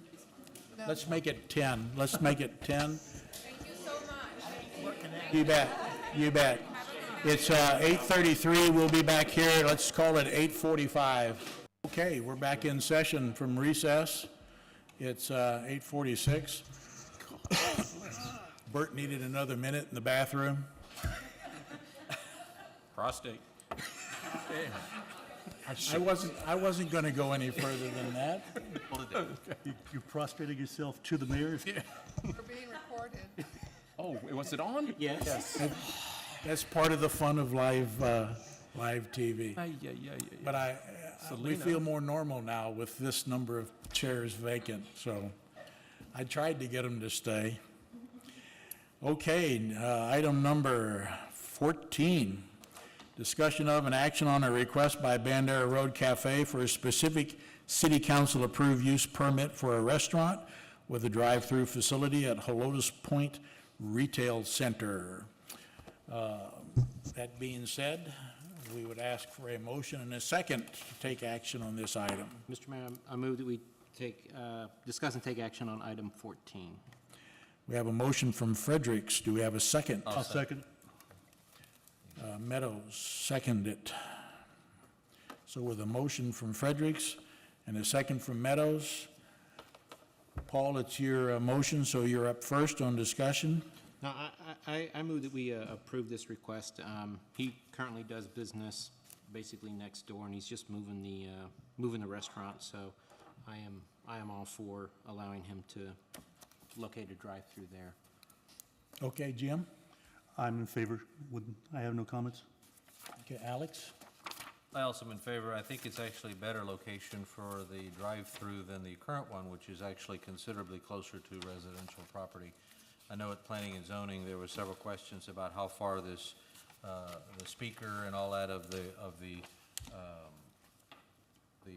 drive-through would be, and I think the back of the building is 560 feet from the closest residential property line, which is considerably further than the one where it is now. I also would just mention that I know that there's also other questions that came up there about signage, and this particular location did have a master sign plan, and so it's going to conform to that. Although I don't know whether or not the master sign plan envisioned drive-through signage, but so we might be seeing some of that eventually anyway. But I think this is a good move. Hopefully, the place they're vacating will be populated by a like business that can do well there too. Thank you. Yeah, I think there's a pet store, a daycare center, a pizza restaurant, and then maybe a Federal Credit Union. And we took action, they took action on the master sign plan for that, didn't we? Yeah, yes. Yeah, Last yeah, time. yeah. Okay, Bert, anything? I don't have anything else. Cynthia? No. Okay, no further discussion requested? Then we will call the question. All in favor of approving the city council approved use permit for the drive-through window, say aye. Aye. Opposed, say no. Motion carries. Next one is a discussion and action on a request by CNS Wired Up Electric for approval of a variance to ordinance chapter 66, authorizing wall signage for El Rodeo Mexican Grill located in the shopping center. So if I can have a motion and a second, please. Mayor, I'll make a motion to discuss, take action on 15. Motion from Byes. Do we have a second? Second. Second from Fredericks. Bert, you're up. Okay, I watched the YouTube video of this, and I was confused. The owner was willing to get rid of the stars that are up there, and that still doesn't allow it to be in compliance? That is correct. And by how much? I tried to figure it out. I mean, with the... That I do not know. I did not calculate the square footage of the individual stars. It's here. I had asked Susan to look at that. Susan or Selena, I forget which, because they were 66% over with their original proposal. And I asked one of Susan or Selena to check with the sign company to see what the size would have to be to actually meet the code of 53 square feet, and that's a 2-foot 2-inch sign by 24 feet. That's including the stars. That would be including everything. And then to go 25% over, which is generally what we look at, it would be, that would be 66.25 square feet or 2.2 inches in height by 30 feet long. So the 24 feet long would meet the 53-foot requirement, and a 30-foot long sign would meet the 25% over instead of the 30, what is the length of the sign now? It's not on here. It's 40 feet. 40 feet? So they could cut it 10 feet in length and be within the 25% over the Okay, code. but if you're taking off the stars, doesn't that give them their 10 feet? No. Evidently not. No? No, because the stars are Big stars. The stars are 2 foot by 2 foot, so that's 4 foot each. So that's still 8 feet. Okay, did I also hear, did the sign company man say that the sign is already made? Is this yours? You're the next, okay. I did not hear that, I do not I know. could have swore that's what he said. He said the sign was already made. Did you hear that? No? Which, I heard that. I He haven't said heard that. He did say that. The sign was already made. Well, then that's a problem. Well, That's that- not our- yeah, that's his not our problem. issue. That's his problem. Okay, I'm just trying to work with the guy. I mean, you know, it's a new business coming in town. I'm gonna try to help him out as much as we can. I mean, it's tough to have a mom and pop business in anywhere. So I'm sure he spent a lot of money on this sign. It's a franchise. If the sign's made, we don't know. It's a Well, franchise. he heard it. They have a that- ton I of heard the those same thing. signs. Okay, all right. So I guess the P and Z recommended that he, well, I'm sorry, I mean, No, it's P and Z okay. recommended that he needs to come into compliance. I guess I'll agree with P&Z them. recommended the 25% over. Well, I'll agree with what P and Z recommended, 25% over. That it? Yes, sir. Paul? Yeah, seeing this, it does, to me, look out of proportion to the other signs that are in that development. So I'm leaning towards making sure that what P and Z suggested, that they go into compliance. Because when you look at Subway on down to Bad Dogs or Mad Dogs, whatever, to me, all the signs look good, proportional, because they're in code, and this one is just too big and too bulky for that development. So I'm against the variance. Okay, well, P and Z recommended the 25% over, which in itself is a variant, so think about that. I'm correct on that, right? They approved the 25% over? Or They recommended approval of the 25%. Yeah. Yes, sir. Okay, I'd be in favor of that. okay. Cynthia?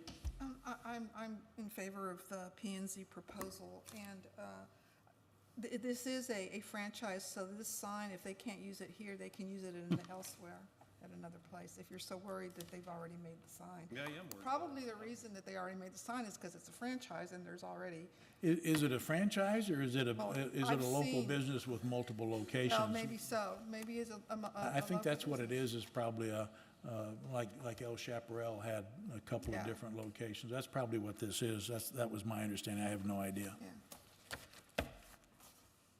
Jim?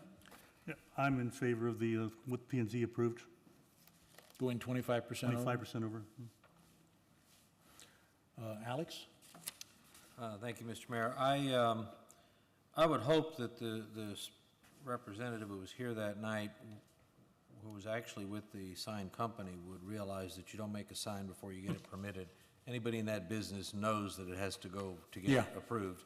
And so if they made the sign, I'm sorry, but they should have known that. That's not a problem. If you also look in our packet and you take a look at their other locations, you'll notice that of the 5 pictures, not one of them has a sign that looks like this one or is as big as this one. One of them says El Rodeo. The other one says Mexican Grill. The other one says El Rodeo Mexican. The fourth one says El Rodeo. And the fifth one says El Rodeo. I noticed So that. there's no question that they could have made a smaller sign than that one to comply with the initial code, and not have gone to that extent. I do believe that it's considerably larger than the remainder of the signs on that building. There was also discussion, both from our staff as well as from planning and zoning, about the color scheme being a little bit out of line with the rest of the building, and being very bright yellow and very bright red. The sign gentleman said, oh, well, but there's yellow on the Subway sign. It's a lot more subdued and smaller in relation to that. And then, of course, they said, well, AutoZone is red. Well, not compared to what it was originally going to be. So I'm not so worried about the color as long as the size of the sign is smaller, because then that will shrink the, as our code says, the garishness of the color code. So I would have preferred to see it go back to the original code rather than P and Z's recommendation of 25% over, although I could live with the 25%. I think that they could easily make this sign You know, if, take the 2 stars off and make it El Rodeo Mexican, it probably complies. And then they don't have to destroy the sign that they've already got. But we don't have to tell them what to make the sign look like. All we have to tell them is what size it has to be, and they can determine how best to do that. So if our administration would make that recommendation, since they don't seem to have all those words on any other sign that they have at any of their other locations, there's certainly clearly something they could do to comply with our code. But my first preference would be to say, no, comply with our code. All the other businesses in that area comply with the code, and they should too. Thank you. Okay, and keep in mind, planning and zoning made the recommendation to go 25% over, but it's your call to whether to allow that or make them comply with the other. I'm not sure that none of those signs have been given a variance to go 25% over, because I haven't looked at the details, but that's something to think about from what you said. I don't know, Mr. Mayor, if they have or not, but all of them are a lot shorter, which probably very clearly makes them fall within our guideline. Yeah. It's not so much the height, but the length of this sign that probably drives it over our. Yeah, it bothered me too. It's a little that- taller, but that's- it's a lot longer. That's why I asked the staff to get us the dimensions for the one that would comply with code and the one that would be 25% over, which is what they did. So what we'll wind up with, we'll go one more round here to see if there are any follow-up discussion, but this will wind up being an amended motion to allow whichever size you're looking for. Bert, it was your motion. Do you have any follow-up? Yeah, make it the amended, I'd like to change it to the amended with the Okay, 25%. you want to make an amended motion?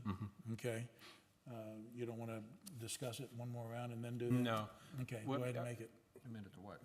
25, allow the, Yeah. allow the 25% increase to the size of to this increase to the. Okay, so you're making an amended motion to allow the 25% over the requirement by code, which will be the 30-foot length by 2-foot 2-inch height? Yeah. Or 66.25 square feet. And that's his amended motion. Paul, will you second that amendment? Yes. Okay. Now go ahead and, you got any further discussion on the amended motion? No. Paul, you? No. Jim? My only comment is that location is a bit snake bit, and so the fact that we're giving them some more prominent signage may help the business, so. Alex? Anything else? Nothing further, thank you. Cynthia, anything else? Now, is that sign going to look, are the letters going to look larger than the Dollar General letters?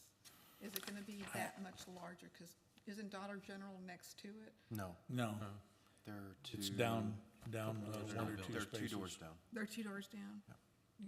I think it's, isn't this the old, this is the old, what do you call it? It's the one by Subway, right? Grand Patron. Yeah. Grand Grand Patron. Patron. It's Grand Patron, yeah. Yeah. And that, Or El Barbacoa. no one El knew that. I Barbacoa. thought Texas that Grand Barbacoa. Patron was a liquor place, so I never went there until, and then later on I found it was a Mexican restaurant. Which, Grand El Patron? Grand Patron. Can I ask a question? No. Yeah, go ahead. I'm sorry. It is open right now, right? Yes. So what, do they have a banner up there right now? They have a temporary sign above the building. Oh, okay.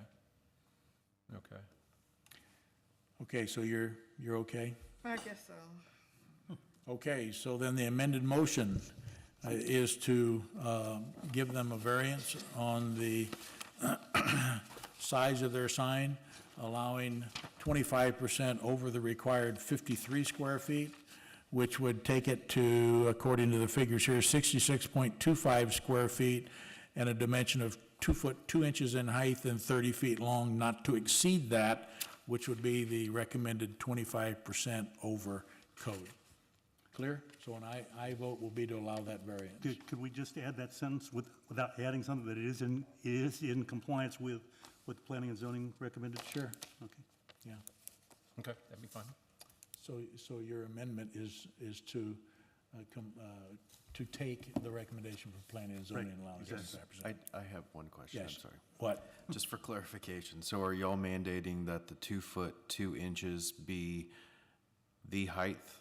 Or are you saying you don't care what the height and width are, just as long as it's 25% less than what? No, I specifically stated the dimensions here, 2 foot 2 inches by 30 feet. So not to exceed either one of those. They could make the height smaller. And I guess then they could exceed the length, but they can't exceed the 66.25 square feet. Does that make sense? Because I don't know if this is, P and Z just recommended the 25% no matter how they Right. opted to get it. That's why I was clarifying, are y'all saying that it has to be 2 foot 2 inches tall? No. No. We're saying if they wanted to make it smaller, they could go a little bit longer and still be in compliance with the 25%. So basically, it's just 25% off, or 20% on top of the 53. So they could put El Rodeo on the top and Mexican Grill on the bottom? Is that what you're or saying? they could make it a tall bottle of beer, 20 feet tall by 5 feet wide. I call the question. I am so confused too. I was okay until Rick spoke. Well, I'm gonna have to tell Ernest this, so I just want to make sure I was clear. Yeah, I don't know. Let's ask the motion maker. Well, I mean, the thing you're saying here is it's 66.25. I remember when I was watching the P and Z meeting, I think it was Jeff said, he said 65 square feet. Do you remember that? See, if we're going to say it's the P and Z's recommendation, you know, it's exclusively, he just said 65. I remember that. So we're cutting off It says 66 here. Yeah, so Allowing the a sign maximum of square up to footage would be 66.25, no matter how they Well, want to work then we're going to have to make our own amendment, not go with P and Z's recommendation, because that's not what they recommended. I don't know what he said, but whatever he said was wrong, because 25% over 53 is 66.25 square feet. That's what I want to go with, Okay. please. And you don't care what the dimensions are, just so long, okay. Okay. So we're clear. Any dimension, as long as it's not 66.25 square feet. Not over 66.25. Okay. Hopefully it won't be real tall. There are restrictions against that anyway. Yep. I hope so. They can't 'cause- exceed certain heights because of the way the Don't know what parapet that is wall offhand. behind the It sign. can't exceed the height of the parapet wall. Okay. Everybody's good with that and understands it? We're going to call the question so we can move on. Yeah, really. Okay. All in favor of the amended motion, which is to allow 66.25 square feet, regardless of dimensions, just so it doesn't exceed that, and that is the recommendation from planning and zoning to allow them to go 25% over the required 53 square feet. We clear? Okay, a yes vote will approve it. All in favor, say aye. Aye. All opposed, say no.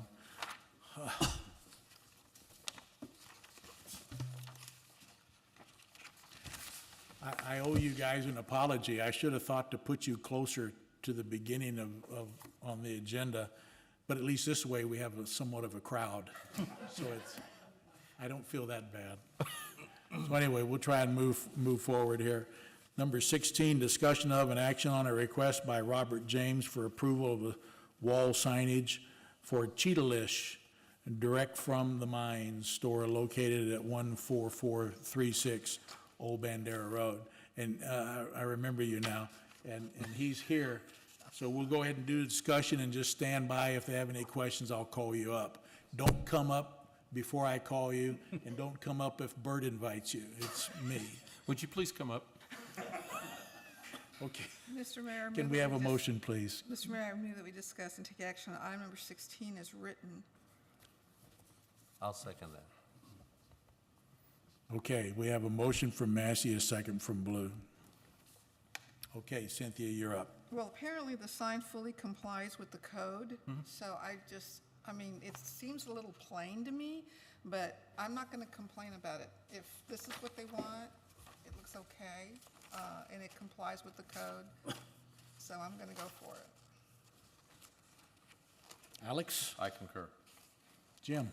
I have a potential conflict of interest, but I'm going to waive that since, remember, my family shops so much at that location.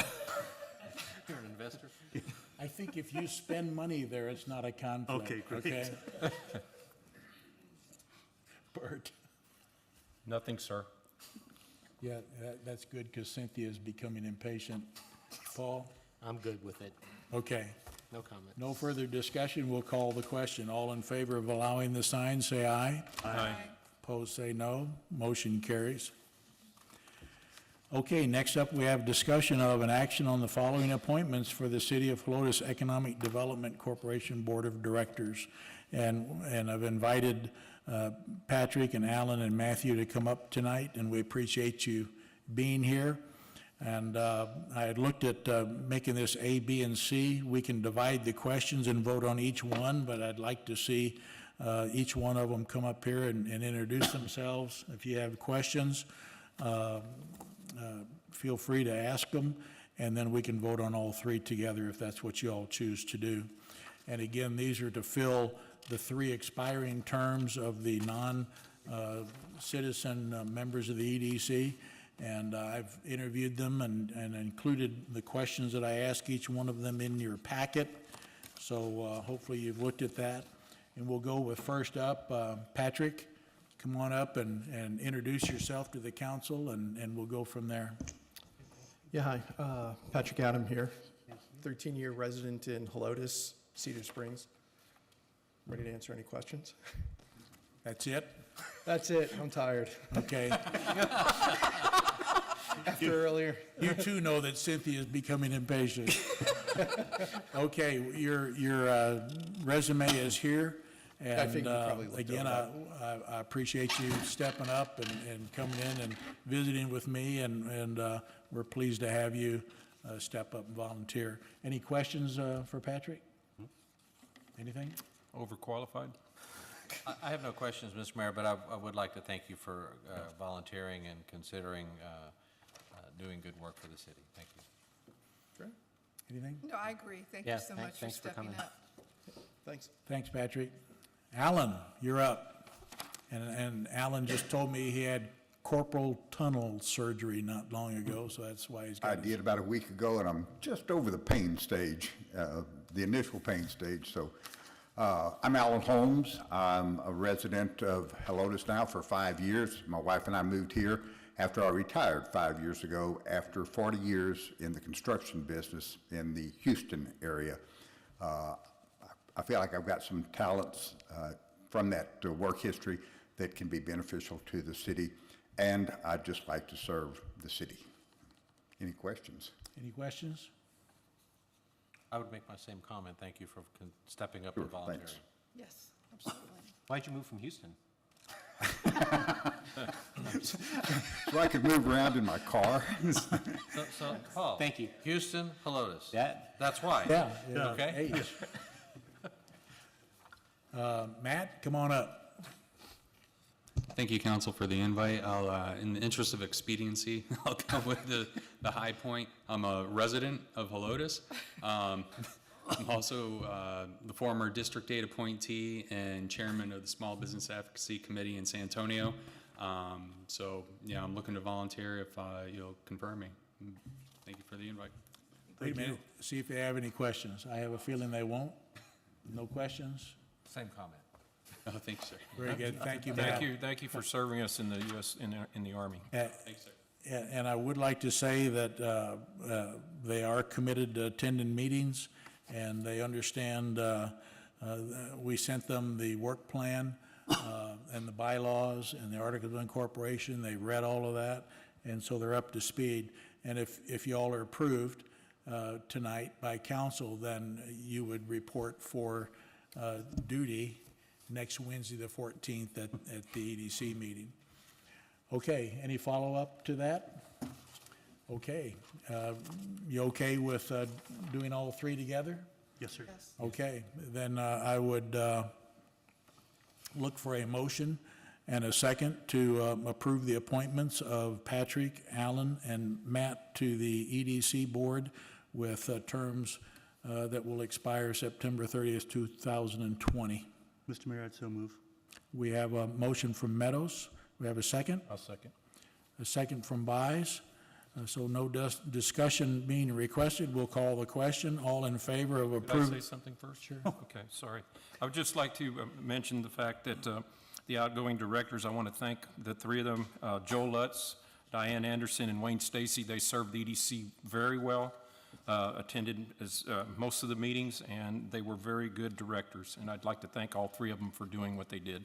That's all I have. Anything else? No, sir. Okay. Then again, we'll call the question. All in favor of approving Patrick, Alan, and Matthew to become members of the Board of Directors of the EDC, terms to expire September 30th, 2020, say aye. Aye. Opposed, say no. Motion carries. Congratulations, guys. Thank you. And we look forward to seeing you on the 14th. And Selena reminded me, I don't know if you've answered her, to complete those 2 online training courses for Open Meetings Act and public information. Did you? Send you the link. I think we talked about that. But anyway, you have some time to finish it, but be sure and put that on your list of things to do. Thanks a lot. Okay, number 18, discussion of an action on an ordinance amending Municipal Code of Ordinances, Chapter 86, Traffic and Vehicles. And this has to do with parking in fire lanes and parking in handicapped areas and various and sundry other places. So if we can have a motion and a second to discuss and approve. Mr. Mayor, I make a motion to discuss and take action take on action. 18. We have a motion from Byes. Do we have a second? Second. Second from Fredericks. Bert, you're up. Any discussion? I guess the reason this is being brought into our ordinance is because they weren't there before. Is that correct? Correct. Okay, that's all there is to it, right? Yeah. Right, so- Rick? So Yeah. we couldn't enforce Which is, this. it's just verbiage. Yeah, we can't enforce it without this being an ordinance. So it was evidently brought to us by Andrea from court. Is that right? Yes, it's my understanding that we could enforce certain aspects through the fire code, the International Fire Code, but to make it more specific and include it within our code of ordinances, we opted to do that here. So it's really a cleanup ordinance. Yeah, okay, that's what I figured it was. No other, Okay, Paul? That's all I have. Cynthia? Nothing. Jim? Nothing. Alex? nothing, thank you. No discussion required. We'll call the question. All in favor of approving the ordinance amending the no parking stuff, say aye. Aye. Aye. Opposed, say no. Okay, motion Only carries. 9:15, my goodness. I know. Remember, we used to have meetings that went until what, 2 in the midnight? morning. 2 in the morning, yeah. Okay, number 19, discussion of an action on an ordinance amending Municipal Code of Ordinances, Chapter 86, Traffic and Vehicles, Section 8618, Stop Signs. And I brought this to Rick's attention after the last meeting, that there were some stop signs that needed attention, mainly the one out here at the parking lot. And then we're going to remove that one because it's not really necessary anymore. And then the one at Municipal Way and old FM 1560, and the new one TxDOT put up at old FM 1560 and new FM 1560. And I believe that's the only 3. So do we have a motion to discuss and take action on this? Mr. Mayor, I move that we discuss and take action on 19. We have a motion from Fredericks. Do we have a second? Second. Second from Meadows. Paul, any discussion? No. Jim? None. Alex? None, thank you. Bert? Okay, this isn't covering the sign over there. The next agenda item is the sign over there by the Shell station, right? On Municipal Way? No, that's in here. Okay, because I thought we were going to change that stop sign to a yield sign. No, we never talked about that. There is a yield sign there. There's a yield sign and a stop sign there. Oh, okay, okay. No other questions, sir. There's a yield to take a right behind the Shell station, and there's a stop sign if you're going to take a left or go straight onto Riggs or... I think he's talking about Municipal Way and old FM 1560. Yes. Weren't you? Yeah, I thought that's what he said. No. We're talking about the ones there at the bottom of the hill when you get in on the FM. There's a yield to the right. Okay. And a stop sign if you're going to go straight or. If you're going to take your life in your hands and try to cross it. So this is saying that there will be a stop sign at Old M1560 and Municipal Way, which is currently there. Yeah. Yeah, okay, I'm good. I got you. Mayor, I do have one comment. What? Since you're talking about stop signs right now, do you not want to talk about adding an actual stop sign coming from FM 1560 on Old FM 1560 towards the municipal complex to prevent people from trying to go around the new intersection? We had talked about that. So I just bring it up because this is an awfully convenient time to do it. If That means all of us would have to stop there when we're coming to City Hall. I don't see a problem with If the way if it Bert's is. driving, it doesn't make any difference, so. It doesn't, I don't it see a doesn't problem matter with to the- me. with the You way know it what he's is now. talking about? Right by the Public Works Building, where they now have what bothers me about that is there's now a left turn queue, and so the stop sign would be confusing whether or not that applies to the left turn queue or just the through lane. I would say we'll bring that back. Let's take a look at it rather than take action on The it tonight. stop sign that's there right now, that, you stop there and you can turn here to come, that one is too far back. You don't see it. It needs to be moved. I don't know if there's a We're reason. gonna lower it too, because it's too high. It's too high and it's not in the right location. Yeah. I just, you can miss it any time, so. Okay. That's that one why, just needs that's to why be there's caution tape around it all the time, it seems like. Oh, that's gone. Oh, the caution tape's gone? Yeah. Okay. Okay, so let's just leave it like it is now, which will be the ones that are described there, and then Yes, sir. we can look at the other. Okay, so we have a motion and a second. Any other discussion? All in favor, say aye. Aye. Opposed, say no. That takes us to number 20, discussion of an action on an ordinance amending the municipal code of ordinances, Chapter 86, Traffic and Vehicles, Section 86-17, yield signs. And I was just reading through some of the material, and we are just cleaning up again, like Rick said. There used to be a yield sign where 1560 used to merge in front of City Hall here. That's gone, so this is removing that. There's no longer a yield sign at Riggs Road. And I forget where the other one was. But anyway, this again is just, What used to be Circle A Trail. yeah, which is Municipal Way, that one. So again, these are just cleanup items. So I have a motion and a second on this, please. Mayor, I make a motion, discuss, take action on 20. Motion from Byes, do we have a second? Who seconded? You? Second, yeah. Second from Massey.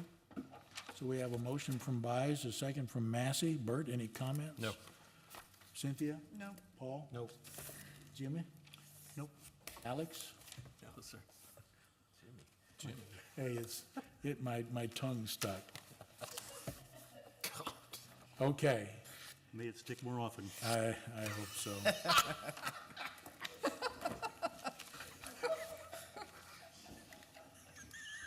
That's a good one. Okay, let's try and get through this. All in favor of item 20, say aye. Aye. Opposed, say no. Guys, it's not always this way. We're a little more serious. It's just we're a I don't know, little, what happened today? I don't know. Weird. Okay, that brings us to the end of our agenda. If there are no objections, we will adjourn. Hearing no objections, we're adjourned at 9:20.